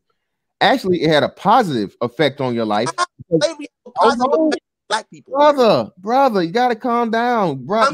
I need to know how slavery had you gotta let me answer. You gotta let me answer. You can't keep interjecting. I'm going to explain it to you. Oh my God. Unlike any other country in the world, bro, or any other society on the planet, America has been the arguable best of all of them, while using slavery for probably the shortest amount of time. You understand that? And you know what I mean? When it comes to atrocity level and the fuck shit, you really want to get into it too. That's another big part of it. So again, man, he dropped off. I guess he'll come back. He probably had a bad thing. I didn't kick him off. Again, when you look at this in totality, man, and take the emotionality out of it, slavery benefited from you being able to be a part of one of the best fucking societies of all time and the best countries of all times during this time right now, with opportunities unlike any other. So had slavery not happened, theoretically, we wouldn't be where we are today as the superpower of the world for who knows how long running. We might be flourishing in Africa like we did. No, you wouldn't be flourishing in Africa. Your camera's on, bro. No, Black Wall Street. You wouldn't be flourishing in Africa because you know what? They're not flourishing in Africa, brother. That's the parts of Africa. Parts of Africa that are flourishing by non-Africans for the most part. Stronger argument than that, man. That somehow, because we're not in the trenches of Africa, is somehow a better deal. Man, they killing us. We die from more diseases, and the society is on our necks as a people. We are at the bottom of every social category. Hold on. You guys kill me with this, bro. How many businesses did you say you run? Come on, man. Please let me finish. How many businesses do you run with this boot on your neck? Excuse me? Because I run a business doesn't mean that I'm not living in an oppressed world. What you mean? Like I can't do two things at one time? Oppression ain't shit if you can run a business, bro. What kind of oppression lets you run a business? Hold on. Let's have a serious conversation, man. Let's take a step back and have a serious conversation, fellas. We wasn't having one before. Hold on, brother. You can have the mic as soon as I finish. Every police department in the United States of America is set up to harm and arrest black people. Every last one of them. Even the ones that's run by black people. Every last one of them. Every last one of them. If you go to any police department, any municipal court right now, the majority of the people in the court, if it's adjacent to a black city, are black. What do y'all think racial profiling is? That just came out of the sky. So all these police departments that was found by the federal government to be racially profiling black people, all these statistics, all these laws, all these lawsuits that's come across in the last 50, 60 years that support what I'm saying is false. And these statistics come from the federal government. The same one that y'all champion when it comes to Trump's legislation and Trump shit. But when it comes to other shit, it's invalid. Like, are we serious here? Are we ignoring it? Brother, you gotta pause. Brother, got white people in fucking cities all across America calling us niggas and broad daylight for nothing. Background, brother. The majority of white people in America hate black people. They hate our fucking guts. They take 5, nigga. Shit. Damn, I had to mute you up, man. I was trying to work with you, brother. I ain't want to mute you, but I gotta mute you, man. Shout out to my man, the Gold Eagle, for $10, man. Thank you. Slavery in America was unfortunate, but it wasn't. My bad. Yeah, man. Come on, I'm gonna let you rock, man. Just chill, brother. I know it's hard. Listen, we got my man Zero in the building, and we're gonna kick it at him. You know what? Fuck it. Yeah, do your thing, bro. Zero's in the motherfucking building. We need some Carl Thomas in this motherfucker. Listen, if you niggas feel like that, man, y'all can be anywhere in America, man. Anywhere. Come on, man. We're not doing that,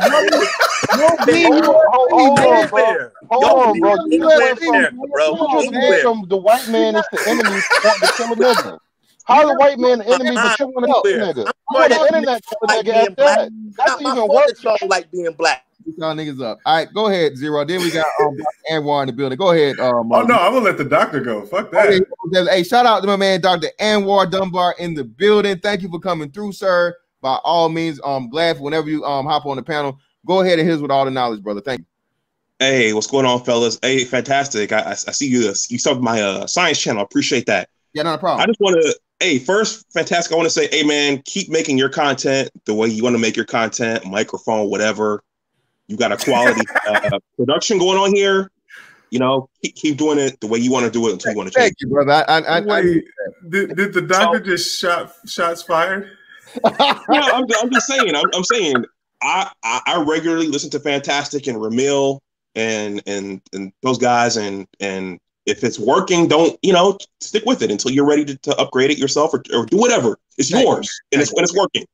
Yes, a successful man encouraging a wannabe successful black man. I appreciate it. Go ahead, brother. It's on you. I'm just going to jump on and jump off real quick. I just want to say that I'm listening to this, and I think that as we all head into this election and even beyond, it's important for us to. I think we need to get away from liking or not liking certain people and just kind of think about the ideas and embrace the ideas and figure out what works best for you and for us. What's going to position us and put us in a place of power. What's going to raise our standing in this country and in our communities, and I think that should be the deciding thing, whichever way you go. Hello. Yeah, what's up, MOT? And I agree. I agree with you, Dr. Anwar. Exactly. That's my whole thing. That's why I say, I see a lot of black men starting to do this. I think we need to completely and totally get away from political affiliation as black men. Period. Like you said, because power is just that. Asians don't have a political affiliation. People from Israel don't have a political affiliation. A lot of these immigrants don't have political affiliations. They simply have themselves, and you have to come through them to get things done. No, they're nationalists. They care about where they live. Yeah. That's the thing. We have to care about where we live. We live here. We need to stop thinking about fucking Africa and all the rest of it because we don't live there. And them niggas ain't gonna accept you the way you think they are.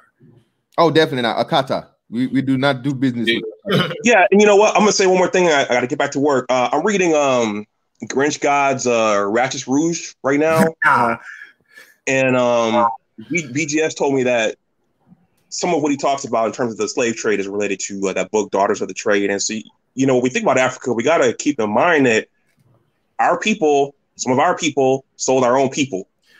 So okay, wait, real quick on that. So we bring that up a lot. No, you're not wrong, but we got to put it in context. So you know this company Microsoft, right? Yes. So what they employed was the same strategy that the people with the guns employed a long time ago. They went to this dude who made the software called Hotmail. They said, "I'm going to give you $500 million for your software, and you take this money and you sign this contract to not compete with us. If you don't take the money, we're going to make a free version of your software and give it away and put you out of business overnight. We have proof that we've done this before. Do you remember Netscape?" So he took the money. So the people with the guns went over to Africa and said, "Yeah, sell us some of your people. If you don't, we have guns and we'll just take them." So yeah, you can say they sold them, but I mean, what's the choice? Like you have a choice, but you don't have a choice. But you can take the money or not and die. Yeah, and I'm not discarding what you're saying, but isn't it also true that this is what was been written, that some of those Europeans had to marry into those African families? Yeah, but when push came to shove, yeah, they had a bunch of restrictions, but the thing is, when push came to shove, it's like you either do it or you die. So I mean, I get it. Yeah, we did sell. I mean, Africans did do that, but at the end of the day, they're not really going to have a choice anyway. They just don't. I will defer to you in for this. All right. Yeah, no, that's fine. I'm just making a point. I'm not trying to win or anything like that. I'm just making a point that they didn't have a choice. Yeah, because then they came back and got the same motherfuckers that sold them too. So like I said, yeah, they came back with them same guns, and the people that were the sellers were the fucking, like, you know what I mean, were the products later on when they started running low on people to sell. The same thing that was telling people got that they took. It was mostly prisoners of war that they enslaved. Tribes fought within regional wars. and the prisoners of war was given over to the Arabs, not the white people. The Arabs was the one who originally had the original foray into Africa, and then that's when the trade just blew up from there. Once they seen the Arabs doing the business, then the Europeans came in, and it just became a triangle of slavery. Yeah, and what Fantastic was pointing out about slavery is that, and what I pointed out is that slavery has been a default mechanism for building civilization since the dawn of civilization. I mean, when one civilization runs into another civilization and they see that they have shit, they take it, and then whatever peoples there are going to be basically employees of the new government, and whatever subjugated to the powers that be. Yeah, and whatever, and we're no different. Like we need to quit self-aggrandizing and thinking we're any different. We're no different. I'm not. I don't. Well, let me clarify that. What I'm saying is, me personally, I feel as though our slavery was a little more brutal. As I looked in history, the annals of history, and looked at it doesn't matter. No. Listen, to me it matters. To me it matters because the brutality speaks to who our enslavers was and what their real agenda was. Because after a while, it wasn't necessarily about money as it was just about subjugating. Hold on, wait, Blackground. Are you aware of the Crusades, brother? Yes, I went to Catholic school for 12 years. All right. Okay. So listen, man. You brother. It's the same process, bro. Wait. Let me Blackground. You gotta get understand. Blackground, brother. I don't know if you delayed, brother. I don't know if you delayed. I don't want to mute you, brother. You got to give somebody else time to chime in. Just start muting them. No, just start muting them. Yeah. Come on, brother. We trying to have a dialogue. I don't want to mute you, but listen, brother. You got to give somebody a chance to interject. Hold on, brother. You got to have a chance to give somebody a chance to interject, man. We having a conversation. We're not trying to have an argument. Listen, with the Crusades, it was similar to the slavery situation, bro. You really don't. You have a choice, but you don't. It was either the fucking Bible or these swords. Okay, it was like, hey, you're gonna get down this Bible and what's in it, and follow it, or we're gonna give you all these motherfucking spears, swords, and arrows. All right, and we're gonna fucking obliterate you to the point of where you no longer exist. Okay. Again, black people that came here still had one of the better outcomes compared to a lot of other things, man. It's civilizations, brother. You know this, that were completely and totally obliterated, out of existence, killed to the point of where there are none of them left. Okay. So again, man, necessary evil, it may sound harsh, but again, like you said, you talk about military here. So in the military aspect, we know that more so than anything else. All this shit that people talk about the military and it's so bad, and you're not really helping people, this and the other. Well, listen, would you want to lose a war? No, you wouldn't. Okay. Nobody wants to fucking lose the fucking world war. You would not want to be fucking 0-2 in world wars, okay, as an American. I promise you wouldn't. So all the shit that everybody gets to say after the fact about how bad war is and the military is this and the military is that, while they benefit from the same fucking thing they're going up against, is you know what I mean? That's you know what I mean? It's a fucking it's I don't even know. I can't even think of the term to use right now. It's just a fucking fallacy. It's dumb. Because by your logic, if we didn't have war or we sucked at war and we got conquered by another fucking nation, you wouldn't even be experiencing the lifestyle and the advantages you have right now. Similarly to fucking slavery, bro. Again, it's like the butterfly effect. If you never were fucking enslaved, and the people were never brought over here like that, again, that's a whole nother thing too, because everybody that's here wasn't slaves. Every black person is not a slave. Every person is not a descendant of fucking slaves. That's another whole thing for another day. Shout out to my man Top Cats. But by all means, man, you would not be in the position you were currently in and have the advantage you have right now, theoretically, if slavery never ever happened. Point blank, period. But does that change the social ills and the subjugation that African Americans have went through in this country? Does that change it? So because I'm able to have my own business and do certain things, that I'm supposed to ignore all the other things that happens to my people. That's what you're saying, brother. I'm telling you, I should be happy I should just be happy that I have the opportunity to make a living for myself, right? But all the other shit that I go through as a black person in America, I shouldn't worry about that. I should ignore that. Can I ask you a question about your ideas, bro? Hold on, wait. Let me say this, and let me get the super chats, and then I'll kick it to you, David. Let me shout out the super chat. Shout out to Zero. Don't give me no more motherfucking money. God damn it. Stop, Zero. No more super chats. Nigga, you got a private chat. You up here on the panel, nigga. Private chat me. I'll put it in a thing. Anyone remember Numantia or Tasmania? Of course not. Killed to the last man. Shout out to Zero, man. And my man Ramil Amir, Ramil, whatever you wanted to say, man. Me and you and motherfucking, I don't know why the hell they got us in fucking super chat jail. We can't fucking put no comments in the super chat. We just got to put the cash up there, man. But just at me if you want to say whatever you got to say, Ramil, for the $10. Thank you, brother. So yeah, man. Again, listen, brother, your happiness is your thing. What I can't tell you how to feel or how to look at any situation and whatnot. That's your business. What I can tell you is this: the reality is this. You're currently here. The brief time you had your camera on, you had a nice setup. You had a nice living space. You in what one of the higher fucking. You say you live in the tri-state area, so I know you're paying mad fucking money just for a cost of living. You know what I mean? Hold on. You say you have several businesses, all of these other things, brother. What you choose to pay attention to or worry about, you a grown ass man. So the way you make it sound, you older than me. That is your God-given right. But what I'm telling you is, you worrying about it is not going to change anything. All right. I'm sorry. Like I said, I had this saying, I stopped saying it, but you got to build a time machine, nigga. All right? If you're not gonna build that time, hold on, wait, real quick. If you're not gonna build that time machine, man, your worrying is not going to change anything. As men, as black men, I think we put far too much focus on shit that just is never ever going. Slavery happened. It's done. It's over with. Okay, what can we do now to prevent slavery from ever happening again? Because you know what? Another thing's happening in Blackground Radio.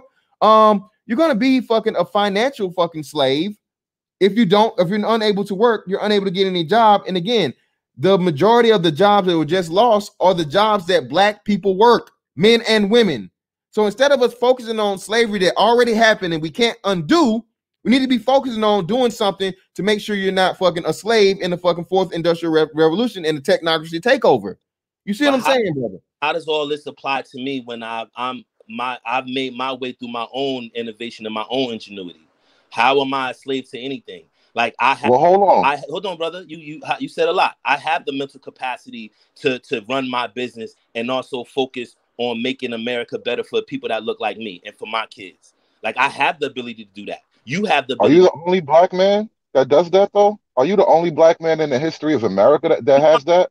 What's the relevancy to that? What you're saying? Because that would prove to you that even at the height of slavery, a black man could work hard, get a little bit lucky, and maybe, just maybe, buy himself another black. That's how it works. Buy himself another what? You broke up, bro. Yeah, Hood Services, your mic cut out or something. I think he cut out. But either way, let me see. Yeah, like, I mean, can I ask a question then to everybody on the panel, right? Because I think this is so y'all don't think that there's a preponderance of racial animus towards black people in this country? You say what now? Y'all don't think that there's a preponderance of racial animus towards black people in this country? Yeah, of course. We black men, bro. That would affect people's everyday life if they go through that racial animus. Yeah, but again, brother, like you said, what does it matter? You're telling me that you're successful. You're making it matters because there's people who are not successful like me who may not have the background that I have or may not have the wherewithal that I do, who struggle with it, who's been trapped off by the system, who's been trapped off by racial animus. Like, just because I've made it doesn't mean that everybody like me can make it. I mean, like do we ignore that? Never gonna be ignore. So all these smart, intelligent black people that write books about what we go through as a people, and they're scholars, and they're worldwide known, and they make a lot of money. So they're not making success in America while also going against the animus that we see and the issues. You know what those authors are doing, bro? You know what those authors are doing? Those authors are convincing men like you who have all the faculty and ability to make it in America, and who actually do make it in America, that somehow they made it in a racist system. It doesn't make sense. These system. So you don't think? But how? If the system is so far against you, how could it prop up people whose sole purpose in life is to tell you how bad the system is? That doesn't make sense for a system to build up people who hate the system and then send them out there and get rich off hating the system. That's not racism, bro. That's a freedom. That's just freedom in America. Yeah, man. Again, brother. Yeah. Look, man. He fell out. Everybody's not gonna make it, but we got my man, Honorable Cyberlun 7 back up here. What you got for me, brother? Well, I had the information that brother was looking for. Take it back a bit. So I think the question that was asked was there a bill or something that is on the books regarding the handling of COVID-19, and whether or not that brother wanted to know if how hospitals were getting paid. And so the answer to that, my brethren, is yes. The answer to that is basically it is a part of the CARES Act. Specifically, it is a part of the CARES Act in the section of Title III, supporting America's healthcare system in the fight against the COVID-19. In the fight against the coronavirus, Title III contacts, and then they have various subtitling, which is part one. They address the supply shortages. But as you read through the actual CARES Act, which was amended and extended and revised specifically for the coronavirus, excuse me, and actually technically it's the Coronavirus Aid, Relief, and Economic Security Act, which is CARES. The part that a lot of people have in question is, specifically that dollar amount, where I had mentioned, for some hospitals, or some people said it was around 13,000 or so. And then the other figure was actually around 40,000. What it is, fantastic, and brethren, and everyone listening, is that the many provisions and titles of this CARES Act actually have a sub provision that where they created what's called the 20% add. And basically it's an add-on to be paid for Medicare patients with COVID-19, or those people who are diagnosed. And what they did, they carved out about $100 billion to kind of be distributed to that, a portion of which was supposed to be used to reimburse healthcare providers at Medicare rates for COVID-related treatment of the uninsured. And so what I want to kind of put a cherry on top of that, fantastic, for clarity, because a lot of people are saying, well, where does the money figures come in at? Where exactly does the money come in? This 13,000 or this $40,000 figure. And so where the $13,000 or the $14,000 figure comes in at, it's basically hospitals charging what they would charge for particular payments, for particular illnesses, resources, and related stays in the hospital.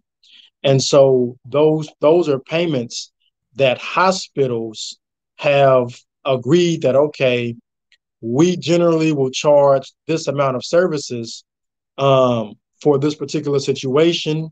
And then obviously the more intensely sick that a person gets and they require more intensive care, then obviously that bill will go up. And I want to read a short little excerpt here once again for clarity. And again, this is as a part of the CARES Act, this is the justification. These payments are for Medicare patients with disease who are hospitalized, and doesn't change based on whether someone is discharged or dies. They also do not cover those who seek medical care for the coronavirus at emergency rooms and are not admitted for hospital stays. That part is very critical and very clear. And that came from a woman named Julie Lundberg, who is a senior vice president at a particular Colorado hospital, or actually the Colorado Hospital Association. So that goes back to kind of what I said earlier, when I mentioned what my aunt showed me, these are policies, or those are policies that, you know, have been agreed upon by overarching hospital association leadership and passed down. And what they did, they said, okay, we're going to have these tiers where we're going to have particular charges for these COVID-related events. And by no means, anywhere, shape, or form are these costs passed on based on whether or not somebody dies. They tag you under one of these two categories of cost when you come into the hospital. And the key is that patients have to be admitted. I wish Dr. Phoenix was here somewhere and he could kind of back that up from the Black Brain Trust. But when the time of death happens, a person has either probably been admitted under the $13,000 billing structure for their condition, or if they gotten progressively worse, that probably expanded out to the $40,000+ pricing structure. But after that person dies, the hospital has already charged that person, especially if they kind of graduated up until the point where they were on ventilators. Yeah, the hospital charged the government a bill made available under the CARES Act. So that's what I found, my brother. I hope that was very helpful and very clear.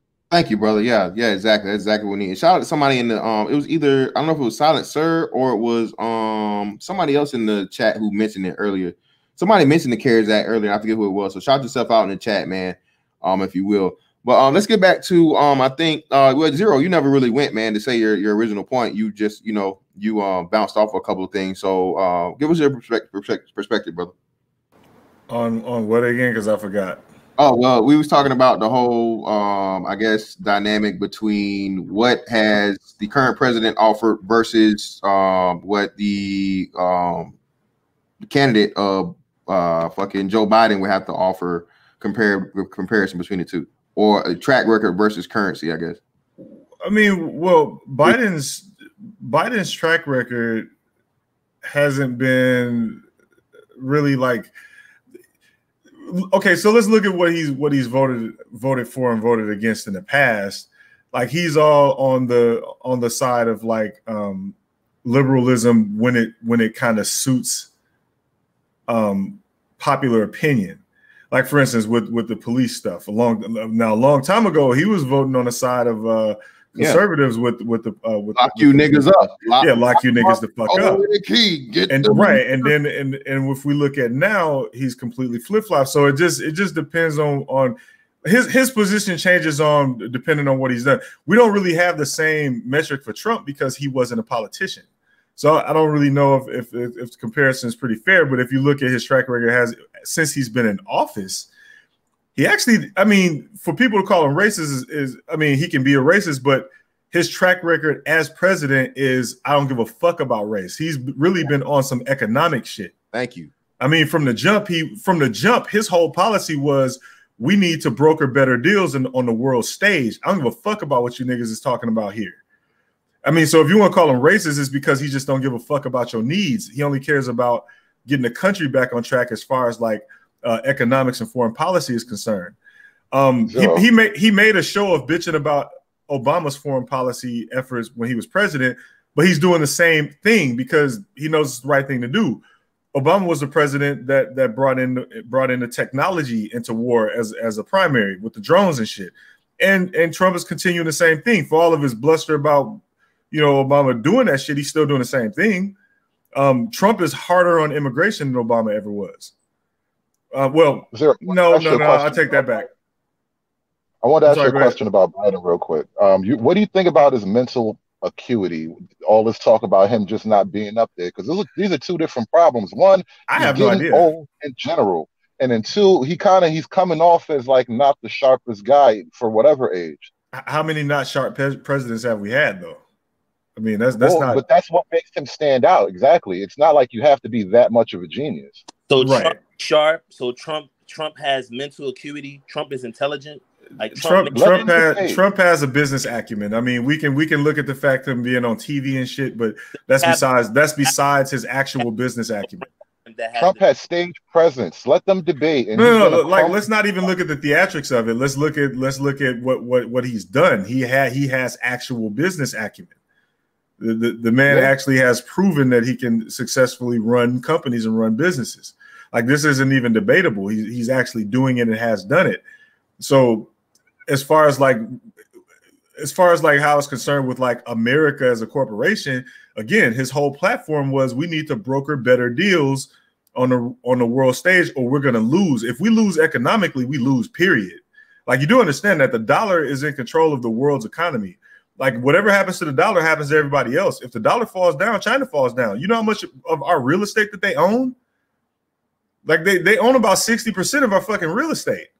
So again, their money is tied up in our money too. So the dollar really can't fall. But at the same time, they're trying to manipulate their way into the game by having their currency become a default, even if it's tied to the dollar. Because if their currency becomes default, then it's easier for them to actually move off the dollar. This is just the way it's just working. Now, if you look at the way the world economy, the world actually took notice of China when Trump started running his mouth about him. Right now, like with the crypto shit, everybody's trying to jump on board. America too. America has its own crypto coin. I don't know if you guys know that. Each country has their own crypto coin because what they're trying to do is not be dependent on one country's economic structure, which like everyone's dependent on ours. If we get to a degree where we can have like a default tokenization coin, which moves the money like XRP, and then we have each currency by any country having their own currency, it still won't matter because whatever transit currency is available does all of the how you say conversion automatically, and then you don't even have to think about currency in other countries anymore. That's what we're trying to get to, but China has different ideas. They want to own they want to own the shit. They want to own the economics. Yeah. They don't even want to take over your shit. They just want to own the economics. And a lot of people aren't really looking at it from that. Outside of Andrew Yang, and I'm asking you this, Zero, outside of Andrew Yang, who on the Democrat national field, let's say, is even economically astute? And I'm not even thinking, I don't even agree with Andrew Yang in a UBI scheme, but I'm saying he at least is what knowledgeable about things. Elizabeth Warren is economically astute. She has some good. She everybody else, yeah, I didn't see Beto. No, he didn't really have it. So yeah, you might be right. It might have been down to Yang and Elizabeth Warren at the best, because Kamala and Elizabeth Warren said that she would have a trans child pick her national education secretary. Yeah, exactly. I disqualified her already. Disqualified. I wanted to hop on, gentlemen. I appreciate letting me back on, Mr. Fantastic. The reason I'm voting for Donald Trump, and I know this isn't going to sit well with some brothers, Donald Trump, regardless of what you think of him, he's America first. Period. He is America first. This man risks his life trading out these trade deals. You do realize how wealthy the establishment, Democrats and Republicans, have become off selling out America in these trade deals. Hundreds of millions of dollars people have made selling out the country in these trade deals. Trump said, man, I'm not having this shit. It's not fair to the American worker. We have the best workers in the world. I'm renegotiating these trade deals. That's a sentence of death for people that try to change that. I don't think you understand how much money's on the line. Yeah, and it's self-serving. Again, like it's self-serving as well. The thing is, you don't want to live anywhere else. America goes down, it's a wrap. Nah, shit. I will. If America goes down, it is a wrap. There are no more free countries. You understand? Like you can't talk shit about presidents in other countries. You can't. Yeah, you can't even disappear, nigga. You're literally not there in the morning. You literally not there in the morning. All of the things that you enjoy right now that you take for granted that you think are not necessary, as soon as you lose that shit, you will find out how necessary they are. People who want to go around. I've been all around this world. I've been all 7 continents, right? And I totally agree with everything that y'all saying. The only point that I'm trying to make is just because I live here doesn't mean that I can't speak about the fucking wrongs that I see in my face. Like, I understand what y'all saying. Yes, there is no other nation that offers you the particular freedoms. I mean, it's a few European countries that you could, some similar, but not to the extreme as we have it in America. I understand that. But that doesn't change the fact that we are done wrong in this country. I don't give a fuck how much opportunity they give us. We still catch hell in areas where we shouldn't catch hell. We are living free human beings, and we should not be subjugated or put in a position. I'm not right. How about this then? How about this? We do like the other people and get to the money. They don't give a fuck about how unfair the country is. They got to the money. And hold on, Black Ground, real quick, brother. Black Ground again, brother. Like I said, man, these are demographics that are way smaller than us. We're more than double the population of Asians or Jewish people or Arabs or, you know, Africans or whoever else, man. Listen, these other groups have proven and shown that this can be done at the smallest amount of numbers if you codepend on each other enough and you establish an economy and just a actual culture that everybody's on board with, and you're willing to move on one accord. Niggas have been, hold on, wait, brother, real quick, hold on. All right, go ahead. Niggas have been here, bro. Let me say, Black people have been here. We're one of the big three. All right, white man, Native American man, Black man. No matter whatever your theory is of how the Black man get in here, we're one of the big three in this country. Okay, all right, the originals. All right. However, we still are the only people that have failed to progress.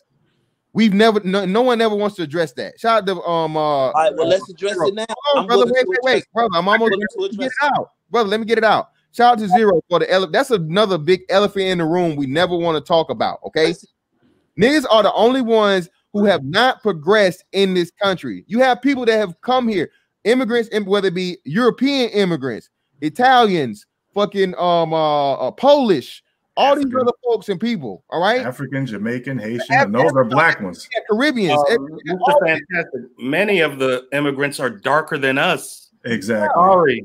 So that's what I'm saying, man. So again, we but you know, want to address it. Everybody hold on, brother. I know. I'm gonna give it to you, brother. Listen, these are people that have also been had, bro, the European wars and shit that was going over there. Them people had to get up out of there, bro, so they wouldn't fucking get killed.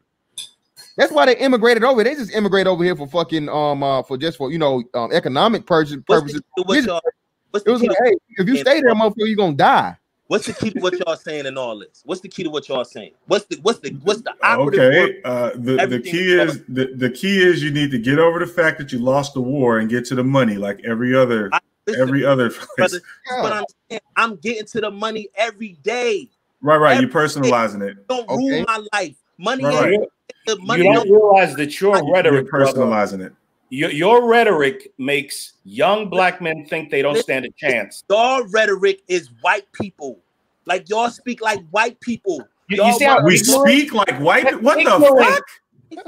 Ignorant that is. Please. Hold on. Please. No, you're not saying shit. Hold on. Fantastic. Can I have this? Yeah. Hey, brother. Yeah. This is Cyberline 7. So can you explain to me, and don't nobody say nothing. Can you explain to me how I or any other brothers might be talking like white people? Can you put that in perspective? We will listen. Let me clarify. I'm not phonetically. I'm talking about ideology. I'm talking about philosophy, right? The philosophies that you guys are spouting is forgive the white man, forgive him. You're in the greatest country in the world. They give you opportunity. Why are you worried about what happened in the past? Like, get to the money. Hold on. Yeah.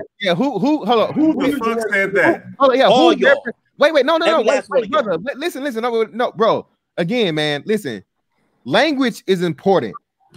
Not in one time have I ever even mentioned white people in my explanation to you, brother. Me neither. Wait. Oh my God. My God. What are you my God for? Hold on, wait, brother. Again, the only time I mention white folks, I mention them right along with, again, Asians, Arabs, Caribbeans, everybody.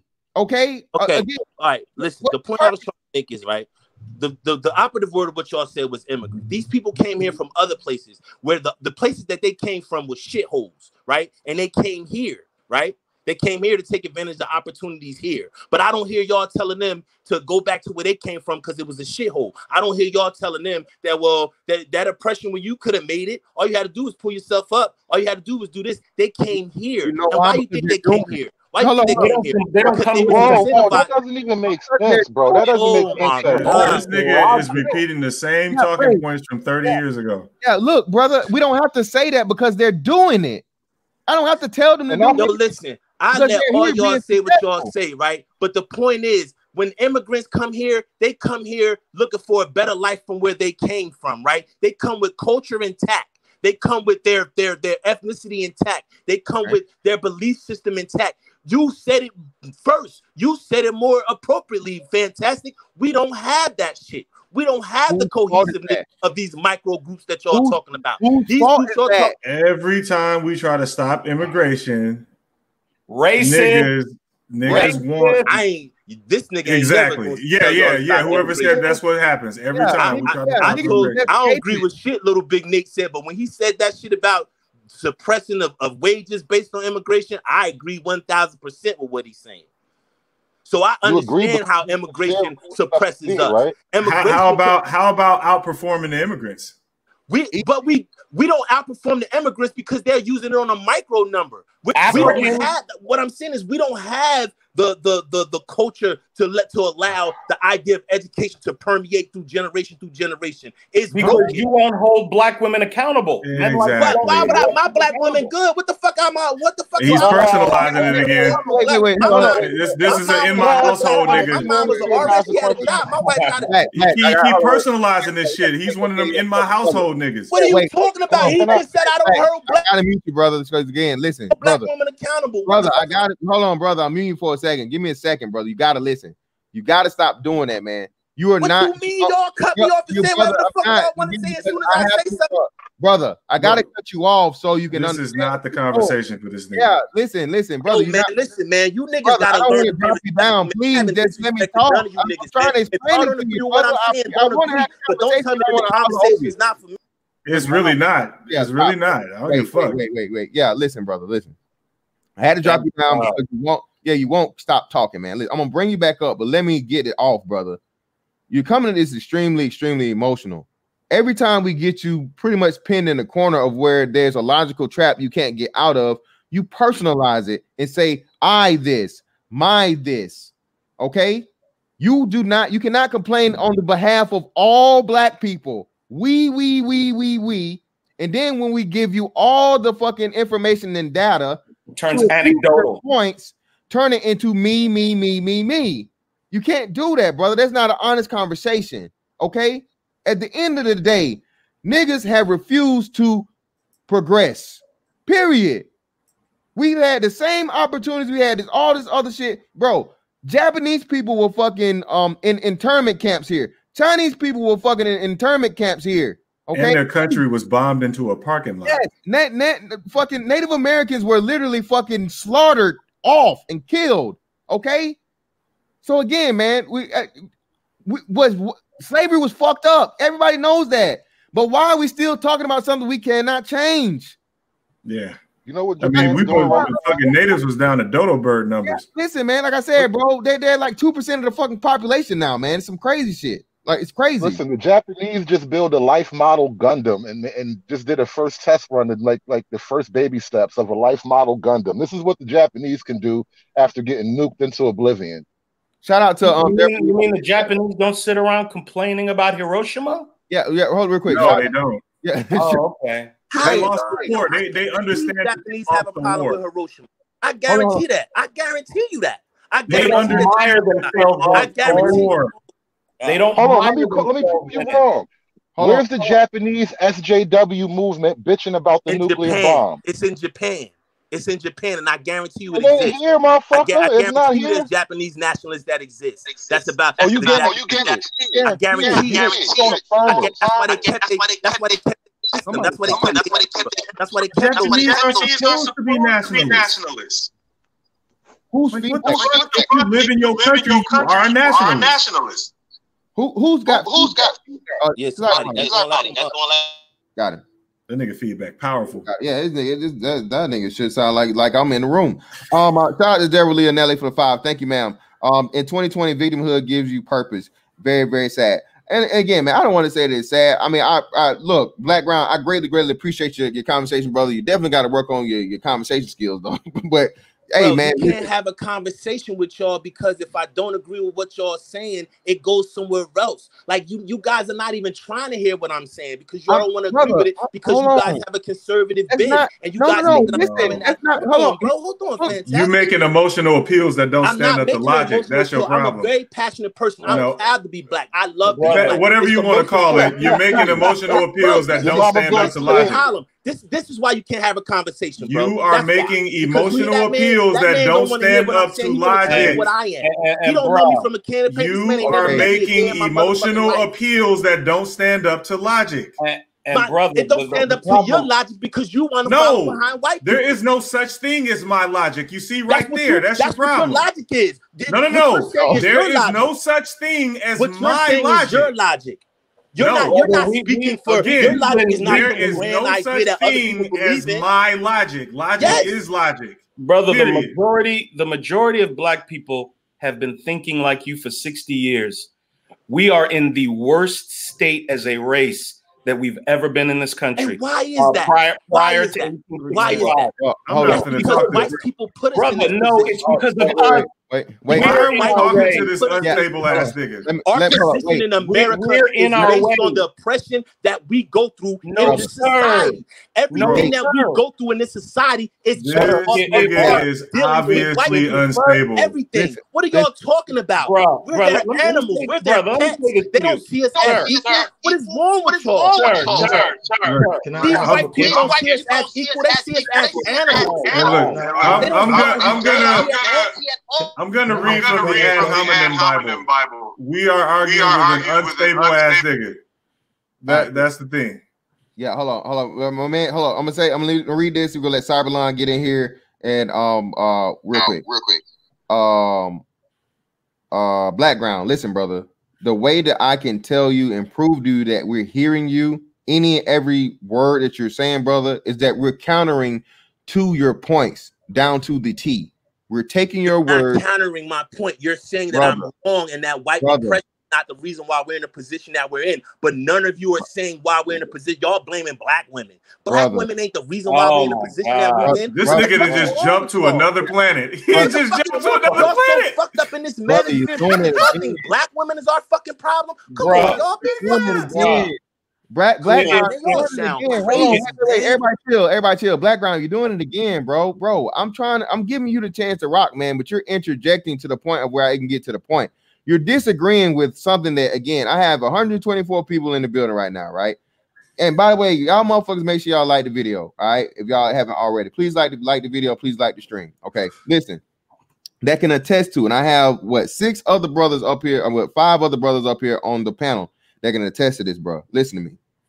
Every point you're making, man, I and the other brothers here that are countering you are speaking to your points. What you're doing is saying a lot of things that veer off and run away from the own original points you're making once we give logic to give pushback and counter that.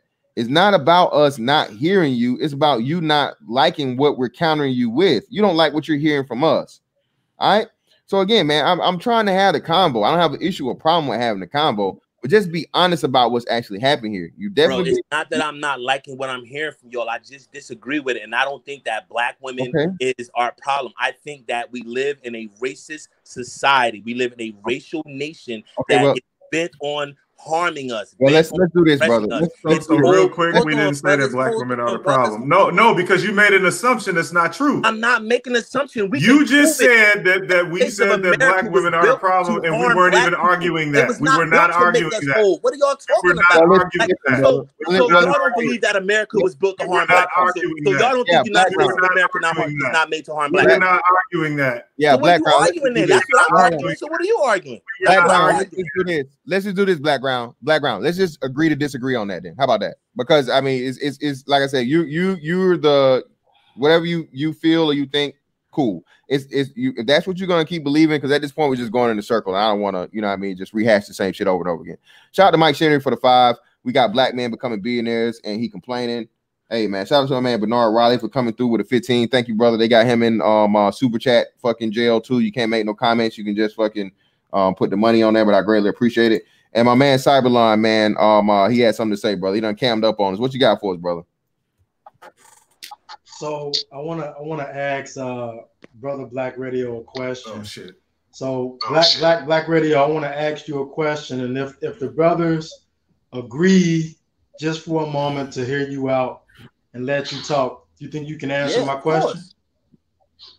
Yeah, of course. Okay. So my question is very simple, and I'm gonna allow you to provide a solution. And so my question is this: what is your solution, or what is your answer? What would you have us to do? What would you prescribe that we need to do from your perspective? What would you have us to do? Now, if the brothers will listen to what you have to say, what should we be doing so that, like Fantastic said, we don't go in circles? What is your solution? What would you have us to do? My solution personally is that we have to understand education better, and we have to promote the idea of professionalism. And I mean, when I say professionalism, I mean professional jobs. I mean, we need to understand the cutting edge technology that's taking place. We just need to get into a global perspective and better understand how the world works as a people, right? We need to understand that the promotion of all levels, elementary, high school, college, trade schools, technical schools, things of that nature, we need those things. And as we build in that area, we can begin to understand how to go into corporate America. See, my thing is this: if you look across America, right, and there's 30,000 cities in America, and you look at all those skyscrapers in all those cities, none of them are owned by black people. None of them. None of them. You can't find a skyscraper in America that's owned by a major black corporation with a major black corporation name on the top of that skyscraper. Now, you may have some developers and builders that built the building, but you don't have corporations that's owned by majority black people that inhabits the building, right? So we need to understand on a global perspective how we coalesce as a people to have a global agenda to advance us as a people. We need an advancement. We need to understand that we have to move as a people and not always compare and contrast to other ethnic groups, other groups that come to this country, because they didn't come with the same intangibles and the same story that we came with. They came with a whole different set of ideas, a whole different set of cultures, a whole different dynamic when they came to the shores of America. So their start is different. Majority of them that y'all spoke on is white. And then when you have the Africans and the Jamaicans and Haitians and that nature, we don't rock with them. We don't align with them. They align more with a Eurocentric ideology. They come with an understanding of education and how important it is. We don't have those permeating the community.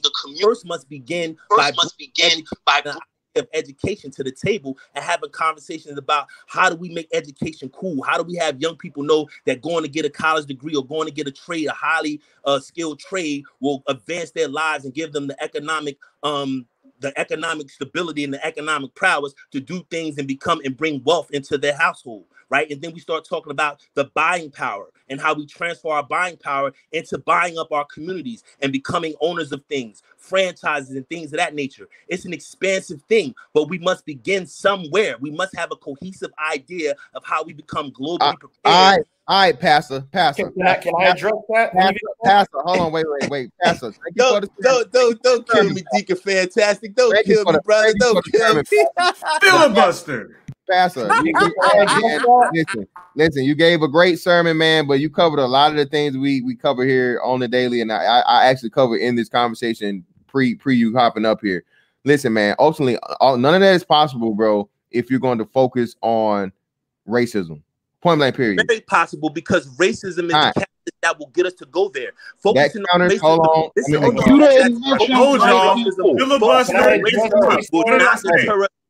Wait. Brother,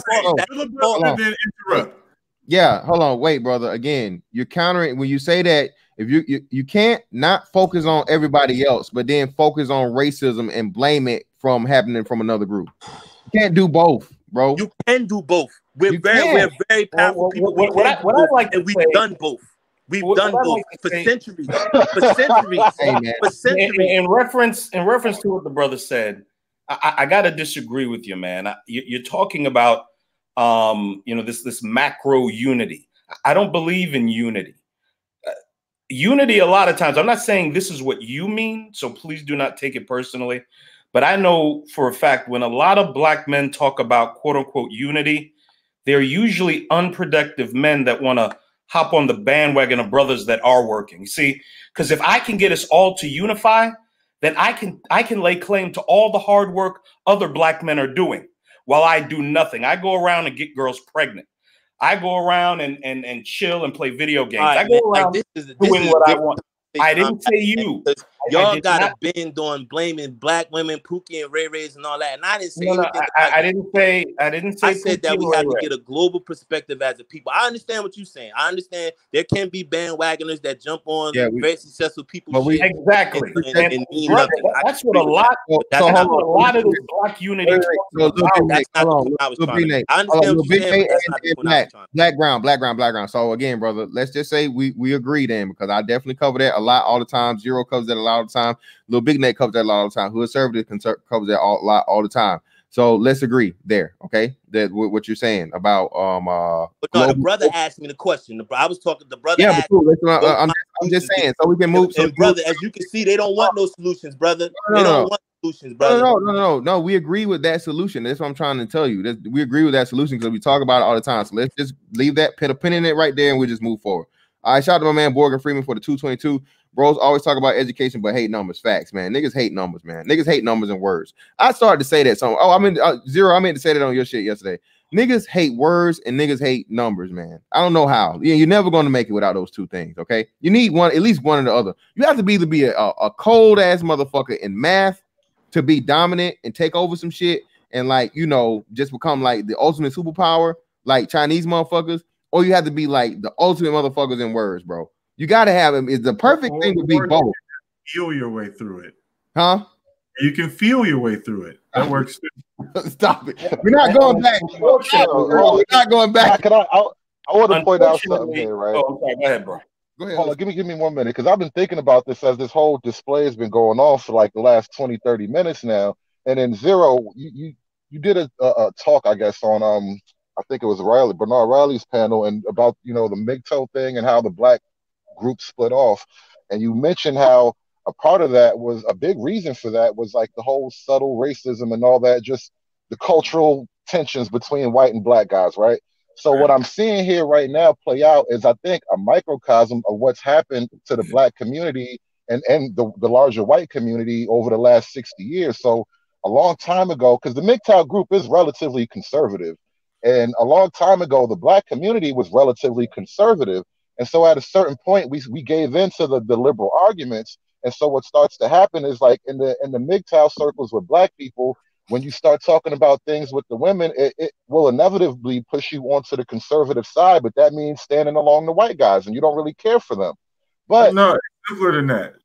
Like, niggas want it's deeper than that, but I don't want to get hung up on that point, because what I'm saying is that what I think is happening in the black community is that every time we start talking about issues that focus us internally and how do we reset our ship internally, even if the solution pushes us closer to the majority of white America, someone comes along and makes these same kind of white man held me down arguments, my slavery arguments, and we're not allowed to focus on shit. We're not allowed to address the situation between men and women. We're not allowed to address the criminality where our own people prey on each other more than outside groups have ever preyed on us at this point in America. But we always have to focus on my racism. And it's like the same thing that's happened to MGTOW and black MGTOW is what's just happened right now in this conversation, and it's likely what's happened to the black community on the whole. I would like to know from the gentleman, what is your response to the fact that the last stats we have of 2018, I believe police killing black men is less than 200 for the year 2018, and almost 6,000 black men were murdered by black men the same year in 2018. What do you attribute that to? Okay, Nate don't pay attention in class. Why are we still asking this nigga questions? Yo, why you keep disrespecting me, my man? I don't know you, man. Like, why the fuck are you so disrespectful? This is what I'm saying. Because you've proven yourself to be unstable. Nigga, like, what the fuck is you talking about? Because you want to be white, nigga. You hate being black. Don't take that. Yeah, there you go. What else you got? Where you at? Let's get some more of those ad hominems out. What else you got? Come on. I want to hear something original. I'm not. I want to hear something original. Say something original. I'm not trying to convince you. Haven't said ready, set, go. Everything that you say is fucking. Let's hear some original ad hominems. You got the white. What else? I want to be white. What else? Listen, just go be white, bro. That's all you got to do. Okay, what else you got? Let's hear a new one. Because you don't want to be black, don't take it out. I want to hear a new one. I want a new one. Give me a new one. On black people. Take it out. I want a new one so we can append the Bible. We can append the Bible. On ass niggas, you niggas hate. We need to make the Bible thicker. So make a new one. The reality that we live in. You derailed my whole. I need a new ad hominem. Let's get a new one. Goofball niggas, man. And this is why the black community is fucked up because the niggas like right. Niggas like that. Let's get some new ad hominems. Black people at all. Are you talk the most shit to black people. Y'all no, let's see how long he can go. Let's see how long he can go. Niggas help black people. He can do this forever, y'all. Go to the community and do shit for black people. No, this is his forte right here. This is forte right here. This is his conversation right here. He can do this forever. Shit for black people. He is an expert at this shit right here. This right here. You ain't better than nobody. You humans like the rest of us. Bro, anybody want to argue with me about the instability of this nigga? He can do this forever. Keep going. In 2018, less than 200 black men murdered by police. Right. About 6,000 black men murdered by black men, and approximately 350,000 black children aborted by black women in the same year. Right. Go. Okay. So as far as abortion, that's that person's choice. If they want to abort their baby, okay. Whoa, wait a minute. Then that's on them. I can't get in nobody's way. How come only the queen has the choice to murder a baby? Why don't you have the choice to murder a baby? No. The baby is in her body because she's carrying the baby. Now, if the father don't have enough, listen. You asked me your baby. If the father don't have enough power to change that, then he realized he made a mistake and he got to move on from that, bro. But his child has to die. Have to be more alpha than Planned Parenthood. We can't tell no. Ladies and gentlemen, we got him. We found him. We found him. Can I get a thank you? Grown ass woman, what to do with her body? We can't. We ain't her father. We didn't birth her. We just fucked around and impregnated her. And he's a bitch-pologist. We got him. Oh my God! I'm not making no apology. What I'm saying is, he's a bitch-pologist. We got him. That human being, that female that aborted that baby, that person is a sovereign person. That person has her own life. She makes her own decisions and choices in her life. That has nothing. Nothing. You just let her talk enough. Just let her talk enough. No. Listen, brother, again, brother, black ground, brother, again. Nothing. And if you guys feel comfortable with telling her, can you hear me, brother? Her body, then you don't give a fuck about what you talking about. He don't give a fuck about what you talking about. We got him. Listen, bro. Listen, brother. Again, man, you gotta watch more. All right, you're contradicting and tearing down your entire argument by supporting, brother. Hey, please don't interrupt. I'm trying. I let you get as far as I let you get, and then I try to interject. You gotta let me get it all the way out, brother. I know it's difficult. I know you're passionate. I feel you. But this it's is because he don't give a fuck about what you're talking about. It's a learning experiment, bro. This is brother. There's nothing you guys can do me, brother. There's Jesus nothing, bro. I just you just heard him. Ain't shit you can tell him. You just heard him. You know what, man? Hey, brother, little big Nick. I gotta get you up out of here. You heard what he said. Ain't shit you can tell me. You can't learn nothing from me, nigga. Hey, I'm a hell of a teacher. That's one goddamn thing I know. Listen, you can't be up here talking about black this, black that, black this, black that, and then shout out to Little Big Neck gives you the motherfucking statistics of 373,000 children being fucking aborted. The black people you claim you care about, okay, and then say you're cool with it. In the state of, I'm sorry, Ms. Fanta, in the state of New York, more black children are killed than born. That's a fact. Yeah, stop, man. In the state of Georgia, it's almost parity. For every black child born, there's a black child killed.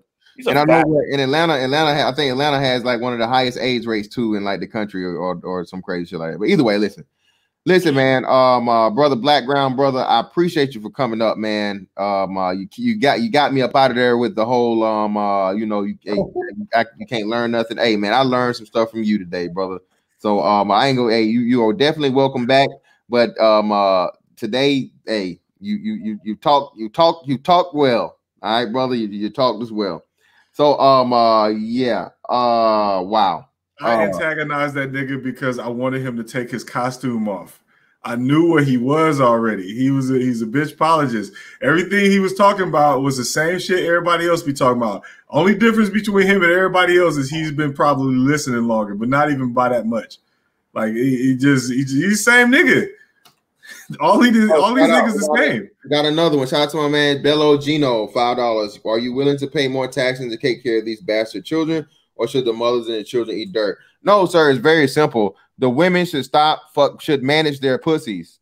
Okay, that's the answer. Bello Gino, I'm with you. No, I do not want to pay more for a bitch that cannot manage the hole between her legs and the guy that goes into it and inseminates it. Okay, it's very simple, brother. That's simple. You can have sex without getting pregnant. Okay, I think women have over 20 forms of birth control. Okay, like physical and medicinal. All right.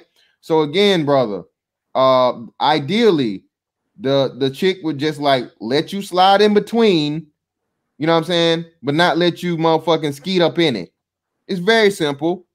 But again, because child is zero, because she is incentivized to have a child and get paid to have children, this is why they do what they do. And furthermore, like I said, when a lot of these abortions happen, is because they understand that, like, oh shit, I have a better chance of making money doing something else than getting on. Some believe it or not, a lot of these bitches aren't satisfied with the welfare lifestyle. A lot of them are, but there are equal or greater numbers that are not. Okay, it's a bitch that fuck around. She out here, she's like a non-dime, and that's who really be getting all these fucking abortions. Fucking letting these dudes, motherfucking, go ahead and skeet her up, and she don't want to lose her fucking ticket to everything in life. I promise you, a bitch that's 8, 9 or dime, that bitch done. Hey, she done knocked more kids out than motherfucking It's predatory pregnancy, gentlemen. Not only do they have 20 forms of birth control, they have the morning after, they have abortion. They can give birth to the child and stick it on the steps of the firehouse, walk away, and never have to owe a thing. What more do they need? Jesus. That right there. And then you want to come and defend them. I don't get it. Sorry. Now that right there is the reason why I kind of don't like to even have these like male bashing conversations, because it pops up in the manosphere from time to time. It's like you just blame the men, even the pookies and the irresponsible guy. I kind of cut them free of. I absolve them almost completely, and here's why. Mostly based on what Lil Big Nate just said. It's predatory at this point. Yeah, man. Look, bro. Women control sex and childbirth in this country, hands down, 1,000%. No ifs, ands, or buts about it. Okay, women control sex and child. Women have a monopoly, motherfucker, on children, period, because they control sex and they control childbirth. I don't give a fuck what you tell me about the fucking man. Oh, he should have strapped up. Oh, he should have this. No, the man don't get pregnant. Okay, even if a man inseminates a woman, there's still a chance that he cannot get her pregnant. You understand that? The woman is willingly, purposely. She has to be the only reason that a woman can be having unprotected sex with a man. I'm glad Lil Big Nate said this. From here on out, we're gonna say this shit, and I'm standing tall in this motherfucker, like 10 toes and fucking motherfucking 10 fingers. God damn it, fuck this shit. I'm on some gorilla shit on this. From 2020, any woman that has fucking unprotected sex with a man is doing it with the intentions of getting pregnant. Spoken like a nigga who ain't got no game. Hey, well, just call me no Nintendo then, nigga. All right? Any woman that is having unprotected sex in 2020 is doing it with the intentions of getting pregnant. Point blank, period. No ifs, ands, or buts about it. Okay. # predatory pregnancy. But I don't understand why. I'm sorry. I don't understand why. So with all the kind of conversations that go on in the manosphere, even before Zero came around, like before this iteration of the manosphere, before they was streaming, you just had to sit and listen to people give you knowledge. And so with all the kind of stuff that Zero can now just spit out at random, and guys can sit and listen to it, I don't understand why it's hard to just be openly Republican, or at the very least, not a Democrat. I don't fuck with anything Democrats have to offer. Like, why is that such a hot button, third rail issue in the manosphere? If you have such a big problem with these women, but dude, look, you can still fuck them and go vote against them. But welfare. Welfare is the thing, though. I'm not even talking about welfare pussy. I'm talking about welfare. Like, Democrats offer welfare, free shit. So free shit is very, very incentivizing. That's why. Especially black men don't get any of that. But hold on. It doesn't matter. It's it's just on the table. It just has to be there. Hold up. Yes, they do. Because again, what are we talking about here? Homosexuals. Yes, they lean off them. Oh, that's right. Homosexuals get to fucking shack up with the bitch that's got the Section 8 housing or the fucking projects. That is exactly right. Other shit. So again, man, impoverished people, okay, gonna always go for the free shit. And that's one of the another big things we gotta get away is from this fucking gimme mindset, and I don't have to work for some shit. Again, if I can fucking make you eat, I can make you starve. I say it again. Yeah. I'm Tommy Sotomayor, nigga. I'm giving you credit, nigga. If a motherfucker can make it the ability for you to eat, this is why you teach a man to fish and you don't give him a fish. And this is what we're coming up with this Marxist fucking socialism fucking idea of fucking UBI. UBI is always going to start out good and cool. And god damn it, we already seen it. You motherfuckers that are bro, this is why I say conversation is important. Bro, they started you out on unemployment, what, $600 a month? The shit couldn't last 3 months, and now they saying, hey, $600 a month is too much, $600 a week. You know what I'm saying? $600 a week is too much. We got to cut this shit down. They're already showing you how the shit works, but you niggas are so fucking unwilling to you take control of your own lives. You're participating in it, and you're complaining about not getting $600 a month no more. And then you have to remember that. This is why you got to talk this shit through. This is how it always happens. Wake the fuck up. Wake up, damn it. What's wrong with y'all? And then Trump, the racist, is the one that signed that order to make the unemployment larger. Don't forget that. Right. I don't give a fuck if that nigga is racist. As soon as in 2016, when he said, I'm going to reform child support, nigga, and then that's when everybody came into his head. When that nigga said, I'm going to try and reform child support, and motherfuckers started coming in his head, that's when I knew that even if he is racist, he doesn't give a fuck. And he doesn't care. That's always been my position. When I heard that man say, Black America, what do you got to lose? Nigga, that's some G shit. Yeah. You talk to black people that way?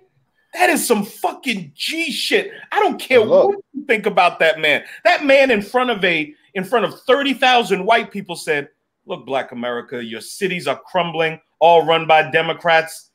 Give me a chance. What do you have to lose? I don't like the nigga. I don't like the motherfucker personally, but the thing is, I do not want to have the country inherited by immigrants so I can run around fucking wearing a man dress and praying to Mecca. I don't want to do that. I do not want to fucking trade Christianity for any other religion just for the sake of it. Fuck that shit. And language. And fucking, like I said, a man literally not being able to fucking do anything. Like men will be literal footstools for women, bro. Whoa. But men will be able to do something. If you're a man with a wig and lipstick, you can go in a woman's bathroom. Get about here. Stop. Y'all niggas always do that at the end of the show. And we're going to end it on that one. Yeah. We're going to shut it down with that one. Thank y'all niggas for coming through. I gotta go to my real job and do some shit. Zero, you want this shit? Or you working? No, I'm all good, man. I was on Bernard shit earlier. Shit, man. I gotta figure out what the hell done happened with Bernard. Shout out Bernard Riley. Bernard Riley came through. Y'all niggas done tore down the fucking Twin Towers. Niggas done separated contracts and shit now. So I don't know what the fuck going on. Goddamn. I'll take the blame. Fantastic started all the beef. But now, nigga, I'm vegan. I am vegan, nigga. No more beef for Fantastic. I'm vegan. But hey, man, shout out to everybody that came through. Oh, Titans, I gotta read your shit. Imagine our population lost all the kids who would have grown up to have kids. 1 out of 3 people could have been black. Yeah, man, it's crazy. Like you said, it's just, man, it's so sad, and it's like bone chilling, man. You look at the mathematics as far as how many black women have had fucking abortions, man, and especially knowing that you had motherfuckers like Margaret Sanger come out and tell you blatantly that, hey, we need to kill the niggas, pretty much, and bitches still play the game.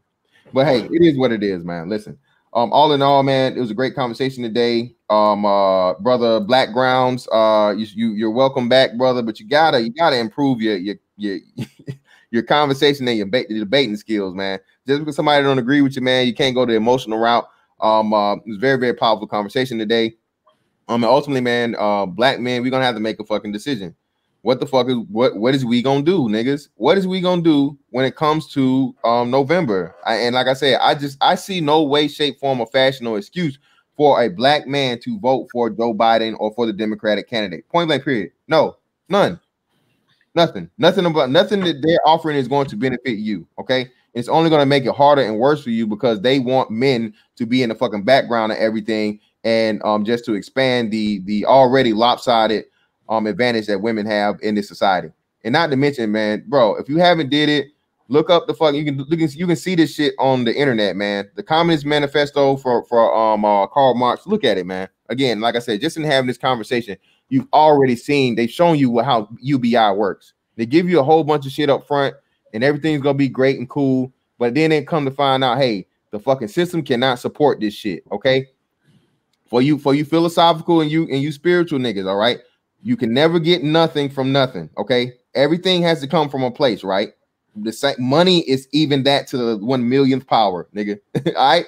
And every time you pulling money out of thin air, even with this fucking what's name shit, it is coming from somewhere, one way, shape, form, or fashion. It's always gonna come back to you. You're gonna have to fucking pay that money.